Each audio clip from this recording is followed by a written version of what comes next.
যখন ক্লাস 2-3-তে পড়ি তখন আমি ঢাকা শ্যামপুর পুস্তকালয় আমার আন্টির বাসায় থাকি মানে পড়াশোনা করি। 1 বছর আমি ঢাকাতে আন্টির বাসা থেকে পড়াশোনা করার পর আমি আবার দেশে চলে যাই। বাবা কি করতে আপনার? আমার বাবা বাইরে থাকতো কুয়েতে। আচ্ছা, কয় ভাই বোন ছিলেন আপনারা? আমরা 2 ভাই 2 বোন। আপনি সবার বড়? জি। ওকে। আমি যখন 10-এ পড়ি তখন অনেকের ইচ্ছা থাকে হয়তো মেয়েদের সাথে মানে উঠা বসা করার জন্য বা প্রেমের, যেটা তখন তো মানুষ বুঝে না, বা এখন যেটা আমি বুঝতেছি আর কি, হয়তো আবেগের ভিতরে অনেকে অনেক কিছু মনে করে।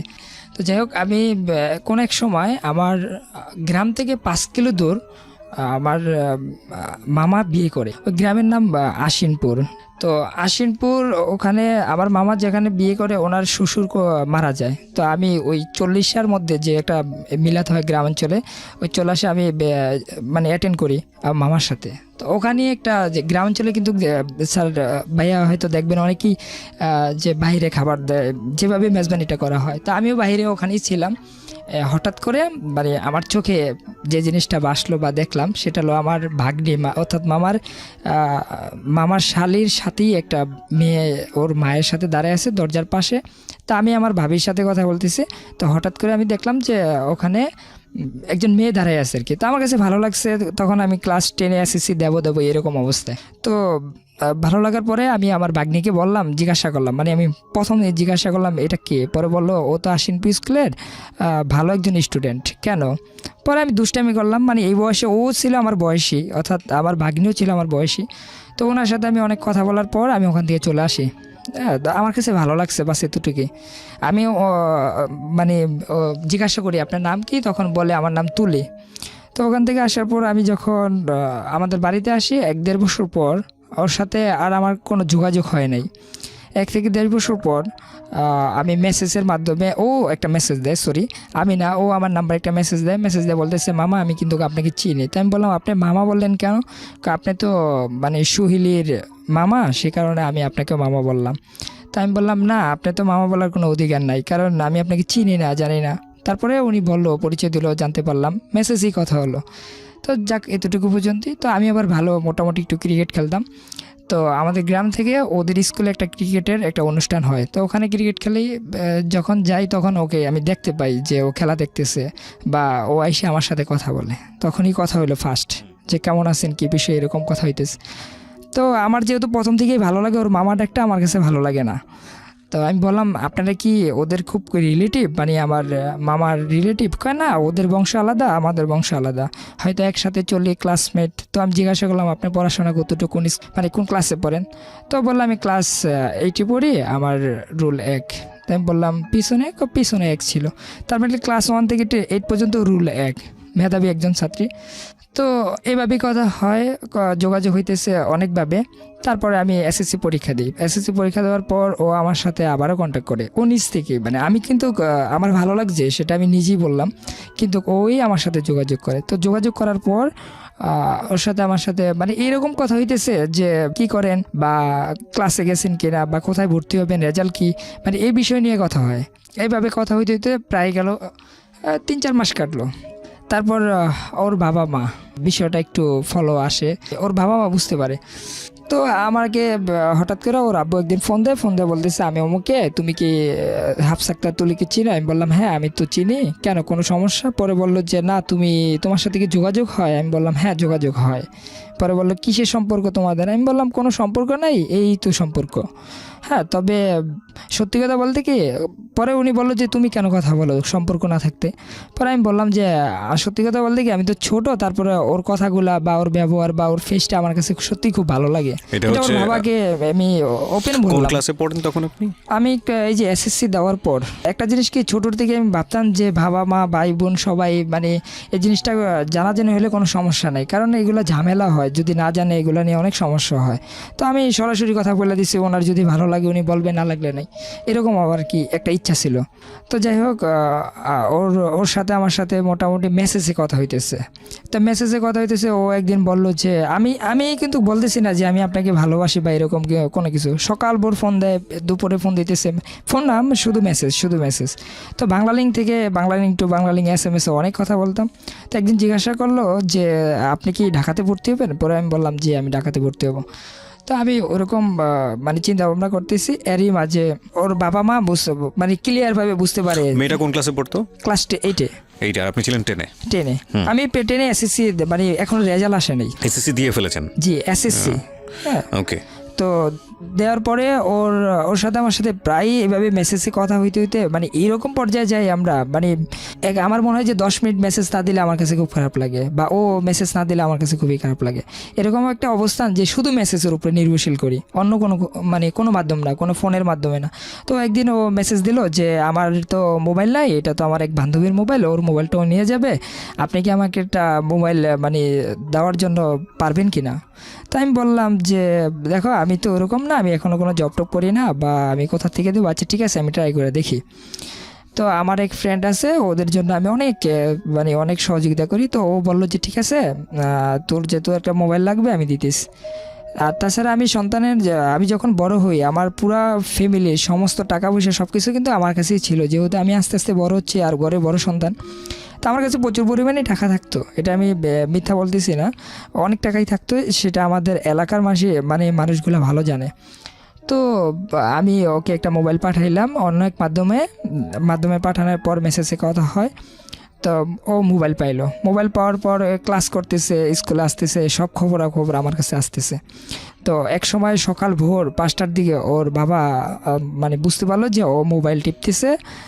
তো ওকে হাতে নাতি ধরার পরে বললো যে এই মোবাইলটা কার? তো বললো ওর একটা বান্ধবীর।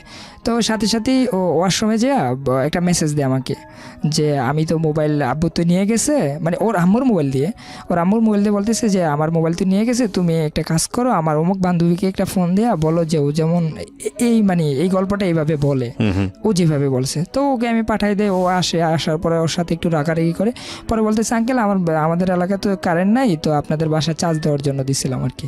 তো মোবাইলটা নিয়ে যায়। তারপরে আবার এভাবে 2-1 দিন পর ওই মোবাইলটাই আবার ও দিয়ে দেয় স্কুলে যাওয়ার পরে। তারপরে আবার 2-3 দিন পর রাত্রে ওর হাতে যেভাবে হোক মোবাইলটা পেয়ে যায়। তো পেয়ে যাওয়ার পরে ওর বাবা ওর আম্মু ওকে মানে অনেক রাগারাগি করে যে কার সাথে যোগাযোগ করে, মানে এরকম একটা পরিস্থিতির শিকার হয়ে যায়। এখন আর মিথ্যা বলতে পারতেছে না যে মোবাইলটা কার। তখন ও মানে বিভিন্ন কথা ঘুরানোর চেষ্টা করতেছে, আর একটু পরপরই আমার কাছে মেসেজ দিতেছে ওর আম্মার মোবাইল থেকে। আর আমার নাম্বারটা ও এইভাবে মানে ওই যে একটা মোবাইলে একটা অপশন ছিল মানে হাইড করে রাখা যায়, ওভাবে হাইড করে রাখতো আর কি। তো ভাইয়া এইভাবে করার পর এক সময় আমাকে ওর আব্বু আবার ফোন দেয় জিজ্ঞাসা করতেছে তুমি আমাদের এলাকা আসো, তোমার সাথে কিছু কথা আছে। পরে আমি বললাম কেন যাব? পরে বলতেছে যে তুমি আসলে বুঝতে পারবা। তাই আমি বললাম যে দেখেন আমি তো এখন ঢাকায় আছি, বলেন না কি সমস্যা। পরে বলে যে তুমি কি আমার মেয়ের সাথে এখনও যোগাযোগ করো? তোমাকে না করছিলাম। পরে আমি বললাম তো যে আমার কাছে ভালো লাগে বিধে আমি কথা বলছি, যদি আপনার কোনো সমস্যা হয় আপনি বলেন ক্লিয়ার যে কি সমস্যা। পরে সে বললো যে দেখো তুমি যদি এর সাথে কথা বলো তাহলে তো ওর পড়াশোনা ক্ষতি হবে, বিভিন্নভাবে ক্ষতি হবে। আমি চাই না যে ও এই বয়সে মানে মানে এরকম কোনো কিছু হোক। তো ওনার কথাগুলো আমার কাছে খুব ভালো লাগলো। তো আমি বললাম যে ঠিক আছে, আমি সেটা চাই না, ঠিক আছে আমি আপনার মেয়ের কাছে দেন, আমি ওর সাথে ফোনে কথা বলে বুঝিয়ে দিই। পরে ওকে আমি বললাম যে দেখো আসলে ওনার কথাগুলো খুব গুরুত্বপূর্ণ সহকারে আমি শুনছি, আমার কাছে খুবই ভালো লাগছে। তো তুমি তোমার মতন থাকো, দেখি আমি পড়াশোনা করি, তুমিও করো, পরবর্তীতে দেখা যাক বিষয়টা কি হয়। পরে ও বলল যে না, আমার বাবা মাকে আমি চিনি, কারণ ওনারা আমার বড় বোনকে নিয়ে অনেক কাহিনী করছে, আমি জানি যে ও মানে আমার বাবা মা আমাকে নিয়েও এরকম কিছু করবে। তো আমি ওর কথাগুলো তত একটা মানে মূল্যায়ন করলাম না করার পরে আমি মোবাইল বন্ধ করে দিলাম। তো কিছুদিন পর একটা চিঠি পাঠাইছে, মানে আমি সিম চেঞ্জ করে ফেললাম। একটা চিঠি পাঠাইছে ওই ওর এক বান্ধবীর মাধ্যমে, আমি নামটা বলবো না, যে এখানে সহযোগিতা করছে ওনার নামটা আমি এখানে বলবো না। তো ওর খুব কাছের একজন ফ্রেন্ড, একজন ছেলে বন্ধু একজন মেয়ে বন্ধু, এই দুজনেই আমাকে সহযোগিতা করে এই পর্যন্ত আনার জন্য। তো ওর যে বান্ধবী ওরা আমাকে চিঠিগুলা পাঠায়, যে আমি চিঠিগুলো পড়ার পর খুব অবাক হয়ে যাই। ও বলতেছে যে আপনি আমাকে নিয়ে এত কিছু করলেন, এত গল্প করলেন, এত বড় বড় কথা বললেন, যে আপনি অনেক ভালো বা মানে আমি ওর অনেক প্রশংসা করছি, কিন্তু আমি কখনো বলি নাই আমি তোমাকে ভালোবাসি, বা ও আমাকে কখনো বলেনি। তো আমাকে একটা চিঠি দিল, দেখেন আপনি আজকে মানে আজকে কিন্তু 19 তারিখ, আমি 3 তারিখ পর্যন্ত ওয়েট করবো আপনার জন্য। এই 3 তারিখের মধ্যে আমার সাথে ফোনে যোগাযোগ করবেন, আর না হয় আমি 3 তারিখে মানে বাড়ির থেকে বের হয়ে যাব, যেদিকেই পারি চলে যাব। তো চিঠিটা পাওয়ার পর আমি মোবাইলটা খোলার পরে ওর বান্ধবীর মাধ্যমে ওর সাথে আমি মানে কন্ট্যাক্ট করি স্কুলে। তো কন্ট্যাক্ট করার পরে ওকে অনেক বুঝাইলাম, দেখো আমি তো এখন ছোট, তাছাড়া আমার আব্বু একজন মানে আমাদের গ্রামে শিক্ষক ছিল। হ্যাঁ, তো তারপরে উনি বাইরে চলে গেছে, ওনার একটা মানে দুর্নাম হবে আমি যদি এখন তোমাকে বিয়ে করি, বা এখন বিয়ে করে আমার বয়স হয় নাই, আমার কাছে কোনো টাকা পয়সা নাই। পরে সে বললো যে এগুলো আমি দেখবো। তাই আমি বললাম তুমি দেখবা মানে তোমার কাছে কি কোনো টাকা আছে? পরে বললো যে না, আমার কাছে কোনো টাকা নাই, কিন্তু যদি দুজনে হাত পাও তো ঠিক আছে, কোথায় না কোথায় যে একটা কাজ করব। তাই আমি বললাম এটা কোনো জীবনে বাণী হয় না, মানে আমি কিন্তু এখানে আমার নিজের ভালোর জন্য বলতেছি না, যেটা হয়েছে আমি স্যার ভাইয়া সেটাই বলতেছি। তো এরকম হওয়ার পর ওর সাথে আমার সাথে একটা ভালো মানে যোগাযোগ হয়ে যায় যে ঠিক আছে আমি 3 তারিখে ওর একটা আশ্বাস দিলাম।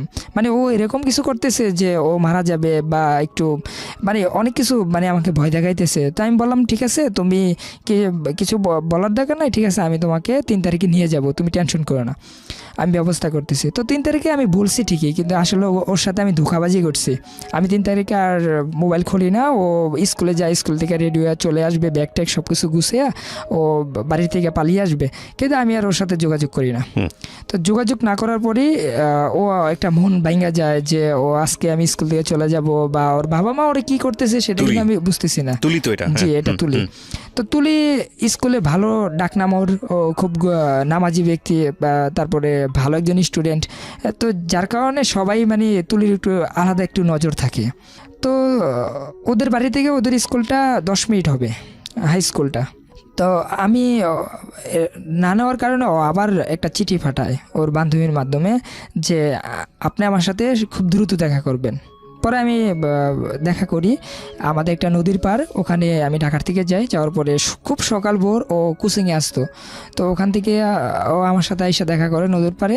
আসার পরে আমি বসে কথা বলতেছি, এই ফার্স্ট আমাদের মানে দেখা, মানে সরাসরি যে একটা সম্পর্কের মাধ্যমে আসা। তার আগে তো অন্যভাবে দেখা হয়েছে।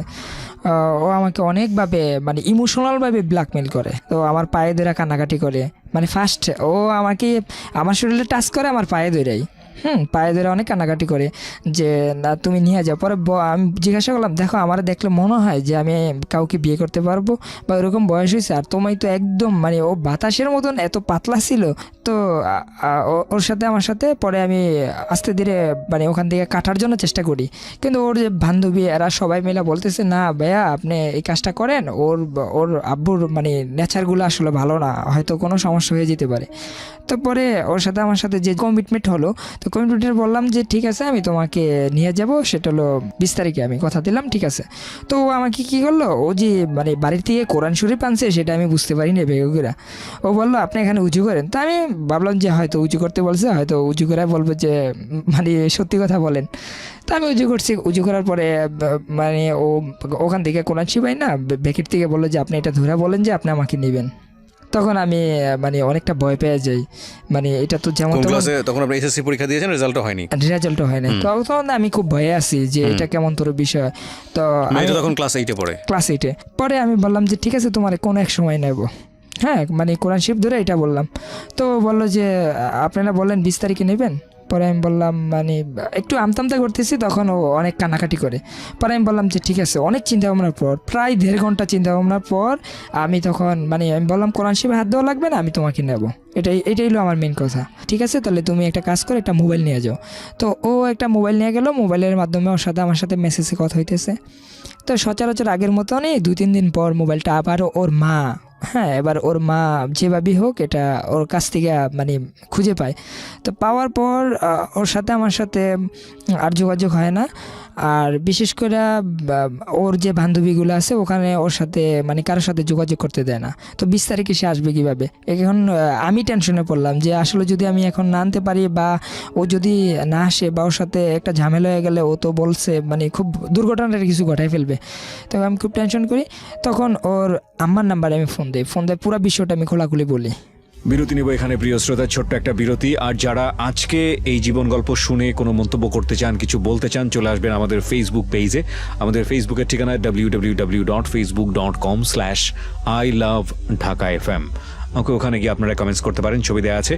আর আরেকটি বিষয় বলতে চাই, সেটা হলো যে জীবন গল্প অনুষ্ঠানটি শুনে যদি মনে হয় যে আপনার নিজের জীবন গল্প লাখ লাখ মানুষকে জানানো প্রয়োজন এবং আপনি জানাতে চান আপনার জীবন গল্প শত শত মানুষের অন্তরকে নাড়িয়ে দেবে, কাঁপিয়ে দেবে, বা কেউ কিছু শিখতে পারবে আপনার জীবন গল্প থেকে, so please you are most welcome to our channel. যেটা করতে হবে, ফোন দিতে হবে আমাদেরকে। আমাদের ফোন নাম্বারটি হচ্ছে 09611904904। আমি আবারও বলছি 0961190। করে ফেলে তখন তো আমাকে মানে আপনি দায়ী করবেন। তো আমি চাই না এরকম কোনো কিছু করার জন্য। যদি আমার ভালোবাসা সঠিক হয় সে অবশ্যই আসবে। এভাবে কথা বলার পর ওর বাবা এবং মা সবাই মিলে আমার একটু ভক্ত হয়ে যায় যে না, ছেলেটা হয়তো ভালো। হ্যাঁ, তো আমার সাথে ওরা যোগাযোগ করে নায়ারগাঁও বাজার, মানে আমাদের বাড়ি থেকে একটা নদীর পার আছে, ওখান থেকে নায়ারগাঁও বাজার। তো নায়ারগাঁও বাজার ওর বাবা মা ভাই বোন সবার সাথে আমার ফার্স্টেতে কথা হয়। কথা হওয়ার পরে আমাকে ওরা যেভাবে বুঝাইলো যে ঠিক আছে এইভাবে তুমি করো। তো আমি দেখলাম যে এই বিষয়গুলো যদি এইভাবে করি তাহলে খুব সমস্যা, মানে যে ওনারা যে পদক্ষেপগুলো নিছে সম্পূর্ণ ওনাদের ভালোর জন্য, মানে আমাকে খারাপ বানার জন্য তুলির চোখে। তো জিনিসটা আমার কাছে খুব খারাপ লাগলো। তো যাই হোক ভাইয়া, ওখান থেকে আমি ওর সাথে আমার সাথে যোগাযোগ হয় ওর বান্ধবীর মাধ্যমে। তখন ও পুরা বিষয়টা বলে দিল যে আমার বাবা মার সাথে তুমি এগুলো বলছো, বাবা মা বললো যে তুমি খারাপ ছেলে এরকম, আর তোমাকে খুব ভালো ভালো বলছে এরকম কথা। তো আমার অনেক প্রচণ্ড জিদ উঠে যায়। তো আমি আবারও আমার এক বান্ধবীর মাধ্যমে ওকে আবারও একটা মোবাইল পাঠাই। তার মানে এই পর্যন্ত 3-4টা মোবাইল পাঠাইলাম। তো মোবাইল পাঠানোর মধ্যে ওর বাবা মা মোবাইলটা আবারও ধরে, মানে 2-3 দিন পর। আমি জানি না যে ওর কাছ থেকে কীভাবে এই মোবাইলগুলো পাইতো। তো মোবাইলগুলো ধরার পরে আমাকে ফোন দিয়ে অনেক গালাগালি করে। সে বলতেছে যে ঠিক আছে, তুমি যেহেতু আমাদের কথা রাখো নাই। আমি বললাম আপনি আমার কথা রাখেন নাই, আপনাকে বলছিলাম যে তুলিকে এগুলো বললেন না, কিন্তু আপনি বলে দিচ্ছেন। এখন আমার আর ওর মাঝে একটা ফাটল ধরাই দিছে, এই জিনিসটা কিন্তু আপনি ভালো করেন নাই। মানে এভাবে নিয়ে অনেক কথা হয়েছে। কথা হওয়ার পর থেকে ও বলতেছে যে ওর বাবা মা বলতেছে অনেক গালাগালি করে। তো গালাগালির পরে যে তুলিকে জিজ্ঞাসা করতেছে, তুলি জিশান তোমার কি হয়? তখন আমি মেসেজে কোনো একদিন তুলিকে বলছিলাম যে তোমার বাবা মাকে যদি আবার মোবাইল মানে তোমার হাত থেকে ধরে বা ধরে ফেলে, তখন তুমি বলবা যে ও আমার হাজব্যান্ড লাগে। তুমি এটা বলো, এর চাইতে আর বড় কিছু বলার দরকার নেই। তো ও কি করলো যে ও বলে ফেললো যে মোবাইল হাতে মানে ধরার পর বাবা মা ও বললো যে ও আমার হাজব্যান্ড লাগে। তো ওর বাবা মা আমাকে ফোন দিয়ে জিজ্ঞাসা করলো যে তুমি কি ওকে বিয়ে করছো? ও যদি বললো যে তুমি ওর হাজব্যান্ড, পরে আমি বললাম যে হ্যাঁ আমি বিয়ে করছি। আসলে বিষয়টা মিথ্যা। ওর বাবা এবং কি মা ওকে মানে অনেক জোরপূর্বকভাবে একটা ডিভোর্স লেটার পাঠাই দিল। মানে ওরা কখনো চিন্তা করলো না যে আসলে কাবিন নামা কোথায় কোথায় বিয়ে হয়েছে বা কিভাবে হয়েছে, কোনো গল্প নাই। শুধু একটা জোর করে একটা ডিভোর্স করে আমার মামার কাছে পাঠাই দিল। মামা আবার কী করলো, আমার আব্বুর কাছে দিল। আব্বু তখন বাইরে ছিল। তো এই খবর শোনার পর আব্বু তখন বাইরের থেকে আসে, আমি তো ঢাকাতেই ছিলাম। তো আসার পরে আমাকে জিজ্ঞাসা করতেছে তুমি কি বিয়ে করছো, আর বিয়ে করলা কবে, আর তোমার ওয়াইফ তোমাকে ডিভোর্স দিল কবে? বা আমি বললাম যে দেখেন আমি বিশ্বাস করেন যে আমি বিয়ে করি নাই, কিন্তু আমার বাবা মা কেউ বিশ্বাস করতেছে না। তখন ওর পরিবারের সাথে যোগাযোগ করলো যে আপনারা বসেন, এটা কেমন তোর বিষয়। কিন্তু ওর পরিবার বললো যে আপনাদের সাথে বসার তো কোনো মানে আমাদের কথাই না, আমরা কেন বসবো, বসা দরকার নেই। ও আমার মেয়েকে ফুসলাইয়া বিভিন্নভাবে বিয়ে করে ফেলছে, এখন আমরা ডিভোর্স দিয়ে দিচ্ছি। পরে আমার আব্বু বলছে যে ঠিক আছে আপনি যে ডিভোর্স দিয়ে দিচ্ছেন এটা কাবিন কই? আমার ছেলে তো বলতেছে বিয়েই করে নাই।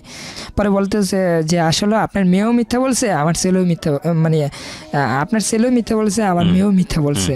তো সেই ক্ষেত্রে আমাদের কিছু করার ছিল না, ডিভোর্স দিয়ে দিছে। আমাদের ক্ষমতা সম্বন্ধে তো আপনি ভালো জানেন। এরকম অনেক রাগারাগি করে। ওর বাবা কি করতো? ওর বাবা রোডস অ্যান্ড হাইওয়ে সরকারি চাকরি করতো, কন্ট্রাক্টদার করতো। হ্যাঁ, এখনো আছে। আর ওর মা হলো স্কুলের ম্যাডাম। তো ওখানে আমার যে মানে ঘটনাটা ঘটে যে আমি বিয়ে করলাম না, একটা সমাজের মাধ্যমে আমি একটা হস্তনস্ত হয়ে গেলাম। অনেকে ফোন দেয়া মানে আমাকে বলে কি ব্যাপার, বিয়ে করলি কবে, ডিভোর্স কবে দিল, মানে এরকম একটা সমস্যা। তখন আমার মাথায় একটা বুদ্ধি আসলো যে এবার আমি ওকে নেব। হ্যাঁ, এবার ওকে আমি নিয়ে ওকে বিয়ে করব, যেহেতু ওর বাবা একটা ডিভোর্সই দিয়ে দিছে ওকে জোর করে। তো এখানে মানে কথা আসে যে ও যদি ডিভোর্স লেটার মধ্যে সাইন না দেয় কীভাবে ডিভোর্স হইলো, তো তুলির সাথে আমার সাথে যোগাযোগ হইব কীভাবে? এখন তুলি একটা মেসেজ দিল, একটা চিঠি পাঠাইলো, ওর বান্ধবীর মাধ্যমে, আর একটা মেসেজ দিল।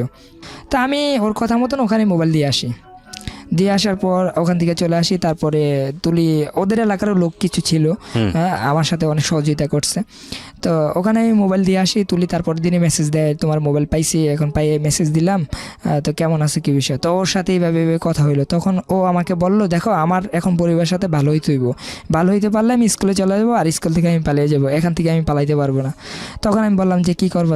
তখন সে বলল যে ঠিক আছে, আমি বাবা মার সাথে যেভাবে হোক একটু মিল দিতেছি। তো ও যেভাবে হোক মিল দিল। মিল দেওয়ার পর স্কুলে গেল। স্কুলে যাওয়ার পর আমার সাথে ওর সাথে ফোনের মেসেজের মাধ্যমে কথা হলো যে সে চলে আসবে 20 তারিখ, আবার সে 20 তারিখ পরের মাসে। তো মানে কি 20 তারিখে মানে ভেগে যাওয়ার প্ল্যান করছে আপনার হ্যাঁ, সঙ্গে? তখন আপনি কি করেন পেশায়? তখন আমি একটা যে কোম্পানির ভিতরে একটা জব করতাম, এবং কি আমি তখন ঢাকা সিটি কলেজে ভর্তি হই। ওকে। হ্যাঁ, ওটাতে আমি কাজ করতাম। আমার স্যালারি মোটামুটি ভালোই ছিল। তাছাড়া আমার এক কথাই তো আমি বললাম যে আমার পরিবারের সমস্ত টাকা বা আমার কাছে থাকতো সবসময়। তার মানে টাকার কখনো অভাবটা আমি দেখিনি। তো যাই হোক, ভাইয়া ওখান থেকে ওকে আমি 20 তারিখে নেওয়ার জন্য প্ল্যান করি। প্ল্যান করার পরে ওর সাথে আমার সাথে যোগাযোগ যেভাবেই হোক কোনো না কোনোভাবে হইতেছে।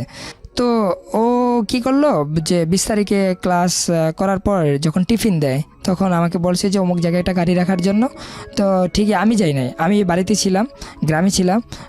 আমার ওই যে বন্ধু দুজন ছিল, ওই দুজন আরও কয়েকজন ছিল, ওরা গাড়ি নিয়ে মোটরসাইকেল নিয়ে ওখানে ওয়েট করছে। তুলি ওখান থেকে ব্যাগ টেক নিয়ে একবারে চলে আসে।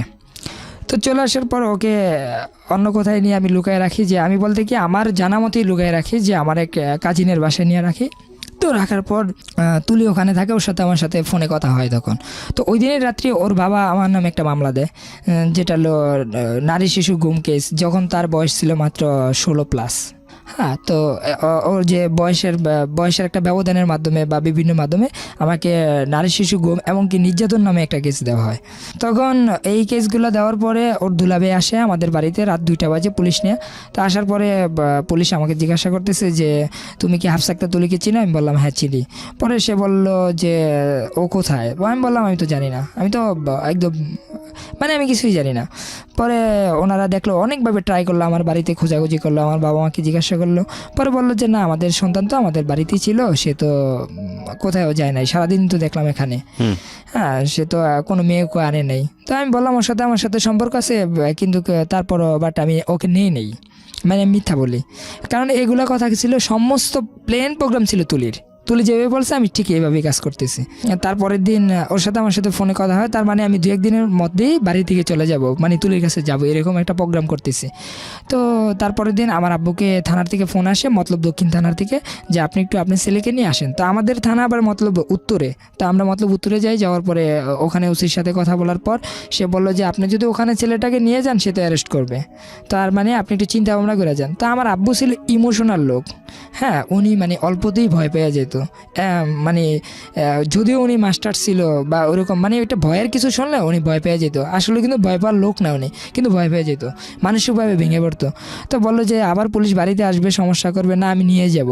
তো অনেকের কথা মানে অমান্য করে আমাকে ওখানে নিয়ে যায়। তো নিয়ে যাওয়ার পরে সাথে সাথে আমাকে অ্যারেস্ট করে। আমি যাওয়ার পরেই আমাকে কোনো কথা নাই, বাড়তে নাই, শুধু লকাবে নিয়ে আটকে রাখে, আর বলতেছে মেয়েটা কোথায় আছে তুমি বলো। তো আমি বললাম যে আমি জানি না। তো আমি তো জানি নাই বলতেছি, আমি তো আর কোনো কথা নাই, কারণ তুলি এগুলো শেখানো হয়েছে যে তোমাকে যদি যেভাবেই হোক তুমি কিন্তু কখনো বলবা না। তো আমি বলি নাই।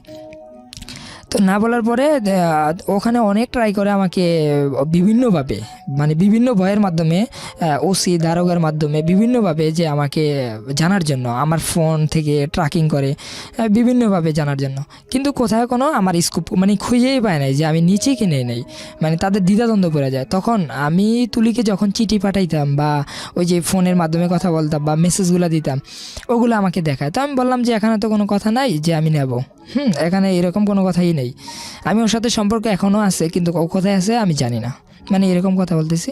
তো ওর বাবা মা ওখানেই থাকে আমার সাথে অনেক রাগে করে যে তুমি বলো যে কোথায় আছে। পরে আমি বললাম যে দেখেন, আপনাদেরকে অনেক বুঝাইছি, আপনারা বুঝেন নাই, না বুঝে হয়তো আমার মানিচিত্রটা নষ্ট করে ফেলছেন। আজকে একটা মামলা দিয়েছেন, মামলাটা না দিয়ে আপনি আমাকে ফার্স্টই বলতেন যে মেয়েটা কোথায় আছে, আপনি একটা মিনিট ফোন দিতেন, তাহলে তো এত সমস্যা হয় না। কিন্তু আপনি ফোন না দিয়ে একটা মামলা করে দিলেন, এখন আমি থানার মধ্যে আছি, এখন আমি জানলেও জানি না, মানে এইভাবে কথা বলছি যে যদি আমি জানি তারপর আমি জানবো না। তো ওসি আমাকে যাই করে, যেটা আসলে অনেকেরই বোঝার ধারণা আছে যে হয়তো যেহেতু আমার নামে কোনো মামলা হয় না, সে আমাকে কোনো টাচ করতে পারে না, তারপরও সে অনেকভাবে আমাকে মানে হস্তনস্ত করে যে এটা জানার জন্য যে তুলি কোথায় আছে।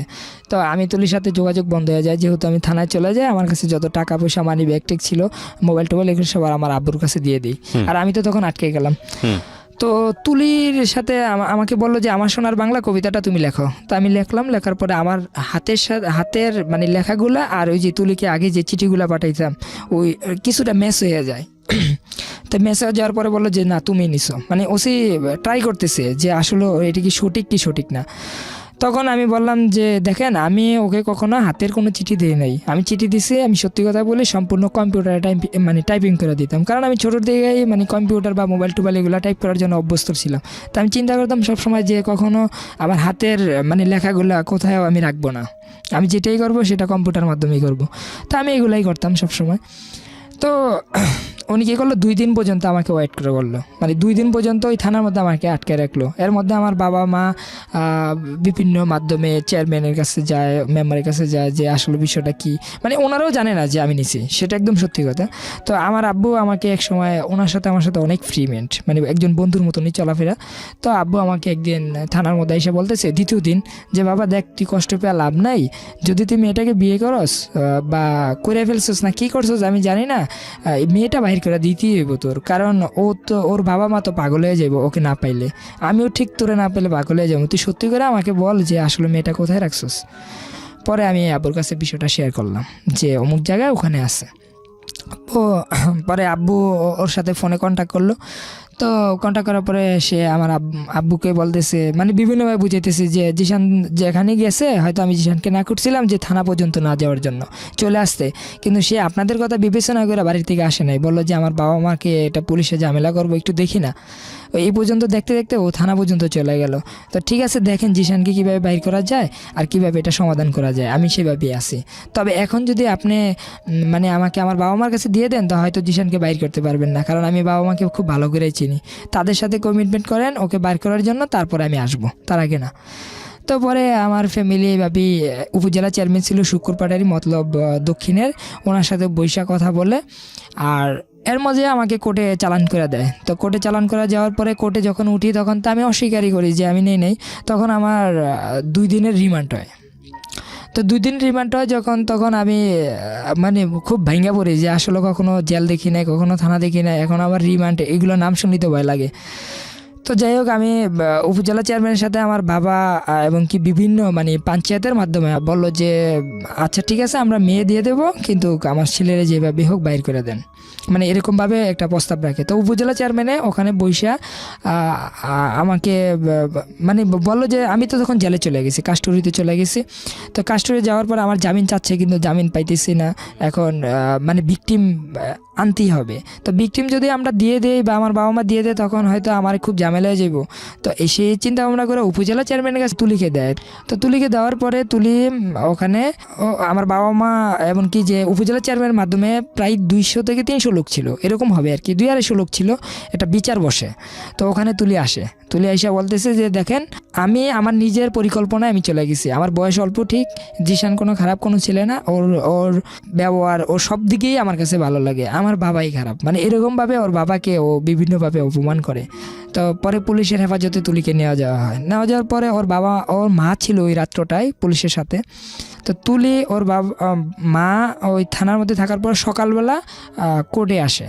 কোর্টে যখন পাঠায় তুলিকে তখন তুলি মেডিকেল চেক আপ করে, বিভিন্নভাবে করে, দেখছি যে না সম্পূর্ণ সঠিক। আসলে যেটা আমি এখন এখানে এই মানে বলার জন্য আসছি যে এখানে আমি সব কিছু সত্যিই বলতেছি, ওর সাথে আমার সাথে কোনো শুধু ভালোবাসার সম্পর্কটাই ছিল, অন্য কোনোভাবে সম্পর্ক ছিল না। তো ওখানে দেখার পরে আমি যখন জেলের থেকে আসার পর মানে তখন জেলে আমি তখন সম্ভবত 15-16 দিন এর মধ্যে এরকম হইতেছে। কিন্তু জেলের এক্সপেরিয়েন্সটা কি ছিল? হ্যাঁ জেলেরটা আমি বলতেছি ভাইয়া একটু, মানে আমি 35 দিন জেলে ছিলাম, 2 দিন রিমান্ড হয়। আর তখন আমার রিমান্ড কাটানোর জন্য বাবা 2,20,000 টাকা দেয়, আর আমাকে বাহির করতে যে 11 লক্ষ টাকা প্লাস প্লাস মানে বাবার ক্ষতি হয়। হ্যাঁ, মানে এগুলো সম্পূর্ণ বাবা বহন করে মানে আমাকে বের করার জন্য। কিন্তু এর মাঝে যেটা ঘটে, উপজেলা চেয়ারম্যান আমার সাথে ওর সাথে সম্পর্ক আছে, আজকে যদি আমাদের বয়সে না টিকে তাহলে কিচ্ছু করে না, কিন্তু 2 বছর পর হোক আর 3 বছর পর হোক আমি ওকে বিয়ে করব যদি ও আমাকে করে। কে বলছে এটা? এটা তুলি বললো কোদের মধ্যে দাঁড়িয়ে। তা আমাকে জিজ্ঞাসা করছে, আমি একই কথা বলছি যে ও যদি আসে তাহলে নেবো, এটা তো প্রেমের সম্পর্ক। কিন্তু আমি আসলে বুঝতেছি না আসলে আমার কোনটা ভুল কোনটা খারাপ। এই মুহূর্তে আমি মানে খুব মানে আমার মানসিকভাবে আমি সুস্থ না তখন, যেহেতু জেলের জীবনটা অনেক কষ্টের। তো এখন আমি জেলের প্রসঙ্গটা আসি, যখন আমি অ্যারেস্ট হই তখন আমার কাছে মনে হলো যে এটা কোনো ব্যাপার না, এটা কোনো কিছু না, একটা ছোট্ট একটা ঘরের মধ্যে বন্দি করে রাখছে, কই এখানে তো কিছুই নেই। কিন্তু আমি তখন বুঝতাম না কোথায় কোর্ট, কোথায় কি, কোথায় মানে জেলখানা, এগুলো কিচ্ছু জানতাম না। তো আমাকে যখন পুলিশের গাড়ি দেওয়া, যখন মানে হাতে পায়ে মানে হ্যান্ডকাপ লাগানোর পর আমাকে যখন কোর্টে নেয়, তখন একটা ওখানে যাওয়ার পরেই আমার কাছে খুব বেশি খারাপ লাগে, মানে অনেক চোখে কান্না এসে পড়ে। একটা গারদঘর নামে একটা ঘর আছে জেলখানার ভিতরে, গারদঘর অথবা এটাকে বলে কোর্ট লকআপ। তো এই কোর্ট লকআপের মধ্যে যখন আমাকে নেয়, সেখানে একটা যে রুমটা সম্ভবত যদি ক্লিয়ারভাবে আমরা মোটামুটিভাবে দাঁড়াই, ওখানে 40 থেকে 50 জন লোক দাঁড়াইতে পারবো ওই রুমটার মধ্যে, কিন্তু ওখানে 100 থেকে 150 আসামি। মানে ওই জায়গায় আমাকে নেওয়ার পর মনে হয় যে আমি কোনো এক চিপার মধ্যে, মনে হয় যে মানে 1/2 ইঞ্চি জায়গার মধ্যে আমার মনে হয় যে আমি দাঁড়াই আছি। মানে মানে এত মানে আসামি যে ওদের ঘামের গন্ধে মানে খুব খারাপ লেগে গেছে, মানে আমি যে কোথায় দাঁড়াবো এরকম কোনো জায়গাই পাইতেছি না। তো যাই হোক, ওখান থেকে আমাকে কোর্টে নেওয়ার পরে যখন জেলে যাই, জেলের জীবনটা অনেকেই শোনার জন্য আমাকে অনেকে বলছে যে ভাই আপনি তো 2 বার জেলে গেলেন, তা আসলে জেলের জীবনটা কীরকম, তারপরও মানে আপনি তুলিকে ভালোবাসেন বা তুলি আপনাকে ভালোবাসে, মানে বিষয়টা আমি বুঝলাম না, জেল কি আসলেই নর্মাল জিনিস। আমি এটা আজকে এখানে বলার জন্য আসছি যে আমার যত জনম যদি শত্রুও থাকে, অথবা এই পৃথিবীতে যদি সবচেয়ে নিকৃষ্ট কোনো ব্যক্তি থাকে, সেও যেমন জেলে না যায়। তখন মানে আমি জেলখানা যাওয়ার পর আমি প্রথম গেটে মানে গেট থেকে নামার পর একটা গাড়ি আসে, যে গাড়িটার মধ্যে মানে অতিরিক্ত লোক থাকে, মানে অনেক কষ্ট করে দাঁড়ায় থেকে ওই গাড়ি দিয়ে আমার চাঁদপুর থেকে মানে জেলখানা বাবুরহাট ওখানে নিয়ে যায়। তো নিয়ে যাওয়ার পরে প্রথম গেট থেকে আমি যখন ভিতরে ঢুকি, তখন পাওগুলা মানে যারা জেলে গেছে হয়তো তারা বুঝে, এটাকে বলে যে মানে ফাইল 4 জন করে বসাইবে, মানে একবারে মাটির মধ্যে বসতে পারবে না, পাগুলো উঁচু দিয়ে হাঁটু ভেঙে বসতে হবে। 4 জন করে বসার পর হ্যান্ডকাপ 2 জন করে লাগানো থাকে। তো ওখানে প্রায় 1 থেকে 1.5 ঘন্টা বসে মানে দাঁড়ায় করে বসায় রাখে। এর মধ্যে কেউ যদি একটু মাটিতে বসে পড়ে, তাকে অনেক মাইট দূর করা হয়। মানে একজনের মাইট দেখলে আপনি আমার মনে হয় যে আরেকজন মানে এরকম ভুল করবে। তারপরে কতক্ষণ থাকা যায়, পাও ব্যথা করে বা একটু দাঁড়াইতে মন চায়, মাজা ব্যথা করে, কিন্তু আমাদেরকে বসায় রেখে অনেকক্ষণ সময় লস করে। তারপরে ভিতরে নিয়ে যায়, ভিতরে নেওয়ার পরে বাবা মার নাম ঠিকানা জিজ্ঞাসা করে, শরীরে কোথায় স্পট আছে এগুলো লিখে, তারপরে আমার গার্ডিয়ান কারা কারা আছে, হয়তো কোনো বাগিনীর নাম বলবে, মানে এগুলো বাইরে হইতে যে মানে সময় এগুলো আবার কাজে লাগে। তো ওদের যে কাজ এগুলাই করে। ওখানে 1-2 ঘন্টা জায়গা। তখন রাত্রে যখন 9টার মতন বাজে, দ্বিতীয় গেটে আমাকে নেওয়া হয়, মানে অনেক আসামির সাথেই নেওয়া হয়। ওখানে আবার একটা ফাইল, মানে এই যে 4 জন করে বসে। তো ফাইলের ভিতর বসার পর আমি যখন জেলখানার ভিতরে গেলাম, তখনই বুঝতে পারলাম যে এটাই জেল, মানে এটাই একটা মাঠ, সামনে একটা মাঠ, খেলার মাঠের মতন, ফুলের বাগান, কিন্তু ভিতরে সামনে মেঘনা, যমুনা, পদ্মা, 3টা বিল্ডিং থাকে আমাদের চাঁদপুরে, মানে বর্তমানে যে জেলখানার ভিতরে বিল্ডিংগুলোর নাম দেওয়া হয়। তো প্রথম বিল্ডিংয়ের মধ্যে যাওয়ার পরে আমাকে ওখানে বিভিন্ন বড় বড় আসামি যারা, তারা মানে এমনভাবে চেক করে যে আমার শরীরে কোনো কিছু আছে কি না, হ্যাঁ, কোনো একটা যদি একটা আংটি পায় সেটাও নিয়ে যায়, মানে এরকমভাবে মানে কষ্ট দেয় মানসিকভাবে, যা বলার বাহিরে। এইভাবেই মানে নিজের মানসিকভাবে সমস্যা আছে, তার মাঝে আবারও সমস্যা। এখন জেলের জীবনটা আসলে অনেক কষ্টের জীবন। ওই যখন জেলের ভিতরে লোক থাকে 50 থেকে 60 জন, ওটার মধ্যে 70 থেকে 80 জন বা 90, 100, 150 এরকম লোক থাকে। তখন আমাকে এমনকি সবাইকে প্রথম দিন আপনার খিচুড়ি খাওয়ার জন্য দিবে। তো খিচুড়ি খাওয়ার পর আপনার ঘুমানোর জন্য অনেকে ফাইল, মানে ইলিশ ফাইল বলে এটাকে, ইলিশ মাছ যেভাবে বাস করে রাখে, একটা মাথা আর একটা পা, মানে যেভাবে রাখে এইভাবে আপনাকে ঘুম দেবে, মানে আপনি ঘুমাইতে হবে অনেক মানুষের মাঝখানে। তো এইভাবেই ইলিশ ফাইলের মধ্যেই আমি ঘুমাই। ইলিশ ফাইলের মধ্যে ঘুমানোর পরে তারপর দিন টাকা টুকা দিয়া একটা ছিট নেই, ছিটের মধ্যে থাকি। তখন তুলি কোথায়? তুলি তো তখন পুলিশ হেফাজতে আছে। পুলিশ হেফাজতে আছে, আপনিও হ্যাঁ, পুলিশ হেফাজতে? আমিও পুলিশ হেফাজতে। তবে তুলি কোর্ট থেকে ওর বাবা এবং কি মা তুলিকে নিয়ে যায়, মানে ওদের আন্ডারে ওরা নিয়ে যায় বাসায়। হ্যাঁ, কোর্ট থেকে নিয়ে যায়, পারমিশন ভাবে পায় যে আমার মেয়ে নাবালিকা, তাকে মানে তার সামনে একটা পরীক্ষা আছে, পরীক্ষা দেওয়ার জন্য এরকমভাবে বলে আর কি। তো যখন আমি ওখান থেকে আসি, মানে জেলের থেকে আমি জামিন পাই আপনার 35 দিন পর। তো 35 দিন পর যখন আমি জামিন পাই তখন আমি বাড়ি থেকে আসার পরে আমার বাবা মা অনেকভাবে বুঝাইলো যে দেখ বাবা, তোর জন্য আমার এই টাকাগুলো নষ্ট হয়ে গেছে, তুলি তো এখন চলে গেছে। হ্যাঁ, তো তুলি তখন ক্লাস 10-এ টেস্ট পরীক্ষা দেবে, এরকম অবস্থায় কিন্তু আমি মামলাটা আমার হয়, তুলি যখন টেস্ট পরীক্ষা দেবে। ভয়ানক। তো ওখানে যাওয়ার পর আমি যখন আসার পরে আমার আব্বু একটা দলিল দেয় আমাকে, মানে স্টাম্প, যে এটা একটু পর। তো পড়ার পরে আমি দেখলাম যে এটাতে লেখা আছে আপনার ছেলেকে, মানে ওর বাবা একটা সালিশের মাধ্যমে একটা করে স্টাম্পের মধ্যে লেখা থাকে, মানে মূল উল্লেখটা আমি এটাই বলি যে এই কেস চালাইতে যত টাকা খরচ হয়েছে ওর বাবার সমস্ত টাকা দিয়ে দিতে হবে আমার আব্বুর। এবং কি এই জিশান জেল থেকে বাইরে হওয়ার পর 1 মাসের মধ্যে অন্যথায় বিয়ে করতে হবে, না হলেও মানে 2 লক্ষ টাকা জরিমানা। মানে এই স্ট্যাম্পগুলো এখনও আমার কাছে আছে। মানে আমাকে একটা চাপ সৃষ্টি করে হলো, তখন বললো যে বাবা আমরা তো এরকম না, অল্প বয়সে কাউকে বিয়ে করাই নাই, তারপরে এখন বাধ্যতামূলক তোর ভুলের কারণে বা আমাদের কপাল মানে ভুলের কারণে এখন তোকে বিয়ে করাই দিতে হবে, কারণ তোকে যদি বিয়ে না করায় আবার কে জরিমানা দিবে, আবারও ঝামেলা সৃষ্টি হবে। এইভাবেই আমাদের বংশে কেউ জেলে যায় নাই, ফার্স্ট তুই গেছিস, এখন তো মানে ইজ্জত নিয়ে মানে খুবই টানাহেঁচড়া চলতেছে। তখন আমি আমার আব্বুর দিক বিবেচনা চিন্তা ভাবনা করে তাদেরকে বোঝানোর চেষ্টা করলাম যে আসলে আব্বু আমি তো আসলে বিয়ের জন্য পাগল না, আসলে এই বিষয়টা তো এরকম, ওকে তো আমি ভালোবাসি, এখন আমি কি করবো। তখন আব্বু বললো যে এখন সবাই সব কিছু পায় না, মানে অনেকভাবে বোঝানোর চেষ্টা করলো আমাকে, আব্বু আম্মু তারপর আমার পরিবার সবাইকেই বোঝানোর চেষ্টা করলো যে আমাকে, যে অনেকে অনেক কিছু খুঁজে পায় না। কোর্টে হাজিরা চলতেছে আমার। তো একদিন আমি যখন হাজিরা, তুলির সাথে আমার সাথে এর মাঝে কোনো যোগাযোগ নেই, তো আমি যখন কোর্টে হাজিরা দিতে যাই, চাঁদপুর সদর হসপিটালের ডক্টর শাহাদাত আমার কাজিন, তো হাজিরা দেওয়ার পর আমার কাজিনের সাথে আমি বসে কথা বলতেছি, ভাই এই বিষয় এখন কি করব, আমাকে তো এখন চাপ সৃষ্টি করতেছে, এখন আমার তো বিয়ের বয়স নেই, আপনি তো মানে একটু শিক্ষিত মানুষ আছেন, আপনি একটু বুঝান না পরিবারকে।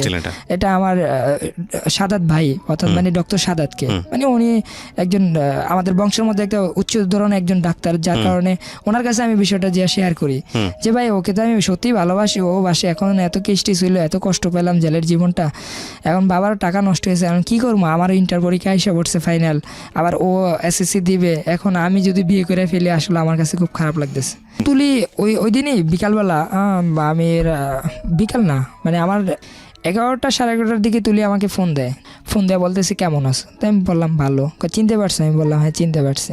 আমার আম্মু তো স্কুলের ম্যাডাম, সে তো তুমি তো ভালোই জানো, মানে আমি এটা বললাম যে ওর আম্মু স্কুলের ম্যাডাম বিদায় ও চলে গেছে, একটা মানে একটা ভোট চলতেছে, ভোট চললে স্কুলে যে ম্যাডামরা অনেকের কাজ থাকে ওখানে, আর আব্বু তো রোডে চলে গেছে, এখন বাড়িতে একজন পরিদার রাখছে। আমি ওনাকে, ওদেরও বিল্ডিং ছিল আমাদেরও বিল্ডিং ছিল, ওই বিল্ডিংয়ের মধ্যে মানে দরজা বাড়ির থেকে লক করে আমি চলে আসবো, তুমি জাস্ট 12টা বাজে গাড়ি পাঠিয়ে দিবা, আমি এতটুকুই জানি, সব কথা আমার পিছনে রাখছো, এটাও রাখবা, তবে আবার কোনো ভুল করবা না, মানে আগের মতন কোনো ভুল যেমন না হয়। তা আমার কাছে একটা জিনিস আমি বসে বসে চিন্তা করলাম যে আমি যদি এখন বিয়ে না করি তো 2 লক্ষ টাকা জরিমানা, আবারও বাবার একটা মানে ঝামেলা, আর ওকে ছাড়াও আমি বাঁচবো না, ও বাঁচবে না, এরকম একটা পর্যায়ে চলে গেছি। তো ঠিক আছে আমি এইটাই করি, ওনার মেয়েকে বিয়ে করব, অর্থাৎ মানে তুলিকে বিয়ে করব। তো ওই দিনে আমি ওখানে যাই না, আমার 2টা বন্ধুকে ফোন দেওয়ার পরে 2জন বন্ধু আইসা ওকে নিয়ে যায় ওদের বাড়ির সামনের দিকে, ও বাড়ির দিকে লক করে দেয়। ওই মহিলা অনেক চিলাচিলি করে, কিন্তু ওদের বাড়িটা ছিল একা, যার কারণে অন্য কেউ আসতে পারে না, ও গাড়িতে ওইটা ঢাকার দিকে রওনা দিয়ে চলে আসে। তো আমি ওখান থেকে ঢাকার দিকে রওনা দিই, তুলির সাথে আমার সাথে দেখা হয় হাজীগঞ্জ, অর্থাৎ মানে তুলি হাজীগঞ্জ যায়, আমার 2জন বন্ধু নিয়ে ওখানে দিয়ে আসে, আর আমি ওখানে যাই। তো ঢাকা আসার পরে আমার এক কাজিনদের বাসায় আমি তুলিকে নিয়ে যাই, তখন আমার পরিবার খুব ক্ষিপ্ত আমার প্রতি, যে তুই এমন বড় কাজটা আবার করলি, ঠিক আছে আমি তোকে দেখবো না। তো আমার পরিবার আমাকে সাপোর্টই দিল না, সাপোর্ট না দেওয়ার পরে ওর পরিবার তো ওর কাছে নাই এখন বলতে, তো ওর পরিবার আর কখনো মানে আমার পরিবারের সাথে জানার চেষ্টা করতেছে যে আসলে কি মেয়েটা কোথায় গেছে, জিশানকে নিছি কিনা, আবার সে ওরা তো খুঁজে পাইতেছি না। তখন আমার পরিবার বললো হ্যাঁ আমার জানা মতে যে আমার ছেলেই নিছে অথবা আপনার মেয়ের সাথে চলে গেছে, কিন্তু ওরা কোথায় আছে সেটা আমরা জানি না। আমার সাথে যোগাযোগ করছিল, বলা হয়েছিল যে আব্বু আমার কিছু টাকা লাগবে। তখন আমি জিজ্ঞাসা করলাম তুই তো হাজিরা দিতে গেলি, ওখান থেকে হাজিরা শেষে কোথায় গেলি? তখন সে বললো যে আমি তুলিকে নিয়ে আসছে, আমার কিছু টাকা লাগবে। তো আমি কোনো টাকা টুকা দেখি নাই, জানি না ওরা কোথায় আছে। তো আমি যখন ঢাকাতে আসি আমার কাজিনদের মাধ্যমে কিছুটা হেল্প পাওয়ার জন্য, একজন কাজিন, আমি নাম বলবো না, তো ওনারা আমাকে ঢাকাতে রাখার পর আমাদের বিয়ে দেওয়ার জন্য একটা প্রস্তুতি চলতেছে। তো ওই প্রস্তুতির মধ্যে আমাদের বয়স আনার দিকে ঢাকাতে বিয়ে দিয়ে, কত সালের ঘটনা এটা? এটা 2012। 2012। জি, 2012 প্রায় শেষের দিকে। তো আমি ঢাকাতে আসি আপনার তুলিকে নিয়ে। যখন ঢাকাতে আসি তখন বিয়ে মানে কোনো কাজেই আমাদেরকে দেখার পর বিয়ে দেবে না। তখন ওখান থেকে আমাদের রাজশাহী পাঠায় দেয় আমার ওই কাজিন। রাজশাহী আমার এক আন্টির বাসা, ওখানে যাওয়ার পর দেখলাম যে ওর সাথে মানে যাওয়ার পরে দেখলাম যে আমাদের বিয়ে দেওয়ার জন্য প্রস্তুতি হিসেবে বসে আছে। গাড়ি থেকে যখন নামলাম তখন বাসা 2 মিনিটের দূর। বাসা গেছে পরে গোসল টোসল করার পর বলে যে তোমাদের এখনই বিয়ে দিয়ে দেবো, মানে খুব সময় অল্প, আমরা সব রেডি করে রাখছি। তো ওখানে যাওয়ার পরে বিয়ে করলাম। বিয়ে করার পর ওই দিন বিকালবেলা হাঁটতেছি, বিয়ে করছি সকাল 10টা 10:30টার দিকে। বিয়ে শুধু কবুলটুই মানে কোনো মেয়ে বা কোনো ছেলে মানে কবুল পর্যন্তই বলা শেষ। হ্যাঁ, তারপরে আর মানে ওর সাথে আমার সাথে দেখা নেই। আমি চলে গেছি নদীর পার, পদ্মা নদীর পার। ওখানে যে বৈশা মানে নিজে নিজে অনেক কিছু ভাবতেছি যে আসলে কি করলাম, বিয়ে যে করে ফেললাম বা কি করব, মানে কোনো পরিকল্পনা নাই। এখন আমার সাথে ওরকম কোনো টাকা নাই, মানে আসলে কি করা যায় এরকম চিন্তা ভাবনা করতেছি। তখন ওই দিন প্রথম ওর যাওয়ার পথে তুলির জন্য আমি মানে তুলি তো এক কাপড়ই মানে বাড়ি থেকে বাইর হয়, ওরকম কোনো ওর ছবিগুলো আমার ফেসবুকে দেওয়া আছে। যখন ও যে কাপড় পরে বাহির হয়েছিল, যে 3 পিস পরা, মানে ওরকমভাবে ও কোনো গর্জিয়াস বলতে কিছুই নাই। তো আমি ভাবলাম যে ঠিক আছে, আমার এক ফ্রেন্ডে যেখানে আমি জব করতাম ওই জায়গায় ফোন দিলাম। ফোন দেওয়ার পরে আমি বললাম যে আমার কিছু টাকা লাগবে। তো ওরা কিছু টাকা পাঠায়, 15-20 হাজার টাকার মতন টাকা পাঠায়। তো ওই টাকা দিয়ে ওকে আমি মানে কিছু কেনাকাটা কইরা ওই দিনই নিয়ে গেলাম। তো প্রথম বাসর রাত্রে ওর সাথে আমার সাথে প্রথম রাত্রে। তো আমি এতই টায়ার্ড ছিলাম যে আমি যাওয়ার পরে বললাম যে ফার্স্ট তোমার সাথে শুইলাম, যাক অন্তত খুব ভালো লাগছে যে এত ঝামেলার পরও, মানে ওই ফিলিংসটাই আসলে আলাদা একটা ফিলিংস ছিল। তো ও বললো যে দেখো তোমার কাছে তুমি তো ঘুমাই পড়তেছো। আমি বুঝলাম না, তুমি কি এতই ছোট, আজকে রাত্রটা তো তোমার মনে থাকার কথা। আমি বললাম যে ভাই তুমি তো আমার এখন বউ, তোমার সাথে যে কোনো সময় কথা বলতে পারবো, একটু ঘুমাইতে দাও। আমি সারাত্র জান্নিকের আসছে, তুমিও আসছো, এখন ঘুমাও, মানে ঘুমাইলে ভালো লাগবে। তো ও বললো যে ঠিক আছে, আমাদের তো বিয়ের আসলে কোনো ওরকম কোনো চাহিদা নাই, আসলে এটা মানে মনের একটা মেল, এটা আমিও বুঝতেছি তুমিও বুঝতেছো, তো আমার একটা কিছু কথা আছে। তো ও যে আগে থেকেই বুদ্ধিমান ছিল সেটা মানে আস্তে আস্তে বুঝতে পারবে। তো আমি বললাম যে কী কথা? পরে বললো যে তুমি কিন্তু আমার পড়াশোনা করাইতে হবে। আমি বললাম ভাই তোমার পড়াশোনা করাইলে তো এই সমস্ত বিয়েগুলো টিকে না, তারপরে কত ঝামেলার বিয়ে, কীভাবে করবো, এখন তো আমি ওয়ারেন্ট হয়ে যাব, পরে হাজিরা দিতে পারবো না, কইগুলো আমি দেখবো। পরে আমি বললাম যে তাহলে আমার একটা কথা আছে, মানে আমি ওরে মানে বোঝানোর চেষ্টা করলাম যে তুমি যদি আমার বাবা মার মনগুলো জয় করে নিতে পারো বা তাদের সাথে যদি একটু মিল করতে পারো, কখনো যদি তাদের সাথে মানে তোমার ভুল দেখি তাহলে তোমার পড়াশোনা বন্ধ হয়ে যাবো। আর যদি দেখি না তুমি তাদের সাথে ঠিক মতন আছো, তাহলে আমি তোমাকে পড়াশোনা করাবো, কারণ তুমি অনেক মেধাবী একজন ছাত্রী, সেই হিসাবে আমি বললাম। তো ওর কিছুদিন পর পরীক্ষা, 2-3 মাস আমি এদিক সেদিক থাকি তুলিকে নিয়ে, বিভিন্ন আত্মীয় স্বজনের মাধ্যমে থাকি। তো তুলির যখন পরীক্ষা এসে পড়ে, তখন পরীক্ষার কিছুদিন আগে ওই উপজেলা চেয়ারম্যানের সাথে আমি যোগাযোগ করি যে তুলিকে আমি পরীক্ষা দেওয়াবো, ওর এডমিট কার্ড এবং এগুলো কী কী লাগবে। ইন দ্য মিন টাইম ওর বাড়ির কি অবস্থা, তুলির বাসার কি অবস্থা, কি চলতেছে কিছু জানতে পারছেন? হ্যাঁ, এর মধ্যে তুলির বাবা, তুলির মা আমার সাথে যে সবসময় ফোনে কথা বলতো, তুলির সাথে কথা বলতো যে কেমন আছো, কী বিষয়, মানে তখন ওনারা একটু নর্মাল হয়ে যায়। আর সবসময় কথা হইতো, খাবার দাবার করছে রে, কিন্তু শুধু লোকেশনটা বলতাম না কোথায় আছি, আর সমস্ত কিছু বলতাম যে কি করতেছি বা কি করব। তখন আমি ওর বাবা মার সাথে এমনকি সবার সাথে যোগাযোগ করার পর ওকে পরীক্ষা দেওয়ার জন্য একটা প্রস্তুতি নেই। তখন আমার ওর যেমন কালকে পরীক্ষা, তার আগের দিন আমি আমাদের গ্রামের বাড়িতে তুলিকে নিয়ে যাই। তার সাথে আমার পরিবারের সাথেও যোগাযোগ হয়, মানে সবার সাথে যোগাযোগ করেই চেয়ারম্যানের সাথে যোগাযোগ করে আমি ওকে নিয়ে যাই যে আমি তো এখন গেলে আমি তো পুলিশে ধরবো, তো তুলি পরীক্ষা দিবে না, পুলিশ ধরলে আমাকে নিয়ে যাবে, কোনো সমস্যা নাই, মানে আমি এরকম কথা বলছি, কিন্তু তুলি পরীক্ষা দিবে না। পরে ওনারাও বুঝতে পারছে যে তুলি আমাকে যদি মানে আমি একটা চাপ সৃষ্টি করে দিলাম আর কি। তো ওর বাবা পুলিশকে বলে দিছে যে আপনারা এখন কোনো অ্যারেস্ট করার দরকার নাই, যেহেতু সে এখন আমাদের জামাই হয়ে গেছে, তো ও পরীক্ষাটা দেখ, আগে পরীক্ষা দেখ, পরে একটা বিষয় এটা আমরা একটা মিল করব। তো আমাদের বাড়ি থেকে সে এসএসসি পরীক্ষা দেয়, আমার আব্বু এতে অনেক সহযোগিতা করে, যে সে তো একজন স্কুলের টিচার ছিল, যার কারণে আব্বু মানে পড়াশোনার দিকটা একটু ভালোভাবে কেয়ার করে। তো আব্বু ওখানে নেওয়ার পর যখন আমি বাড়িতে যাই আমার পরিবার একে মাইনে নেয়, আমাকেও মানে যখন এসএসসি পরীক্ষা দেওয়ার জন্য যাই তখন তুলির বাবা মার মানে ওদের স্কুলের পাশেই তো মানে ওর পরীক্ষার হল পড়ছে, তো ওদের বাড়ির পাশ দিয়ে যাওয়ার পথে আমি বললাম যে ওর বইগুলো দিয়ে দেন। তার আগে আমি কিছু বই ওকে কিনে দিয়েছিলাম, ওগুলো পড়তেছে পুরানো বই। তো ওর বইগুলা দেওয়ার জন্য ওর বাবা মার সাথে আমি ফোনে কথা বলে বললাম আপনি বাড়ির সামনে আসেন। তো ওর আব্বু আসে না, ওর আম্মা আসে, আইসা তুলির সাথে আমার সাথে দেখা করে কথা বলে। তো আমার যে একজন শাশুড়ির সামনে মানে যতটুকু মানে করা দরকার একজন জামাই, আমি ঠিক ততটুকুই করি রাস্তায়, মানে ওনাদের অতটুকু সম্মান করি। তারপরে এসএসসি পরীক্ষা শেষে ওর বোন যোগাযোগ করে, দেখে ওর ভাই স্কুলে ওই যে পরীক্ষার হলে কেন্দ্রের মধ্যে যায়, যাওয়ার পরে ওর সাথে দেখা করে, কিন্তু আমাদের বাড়ি থেকেই এসএসসি দেয়।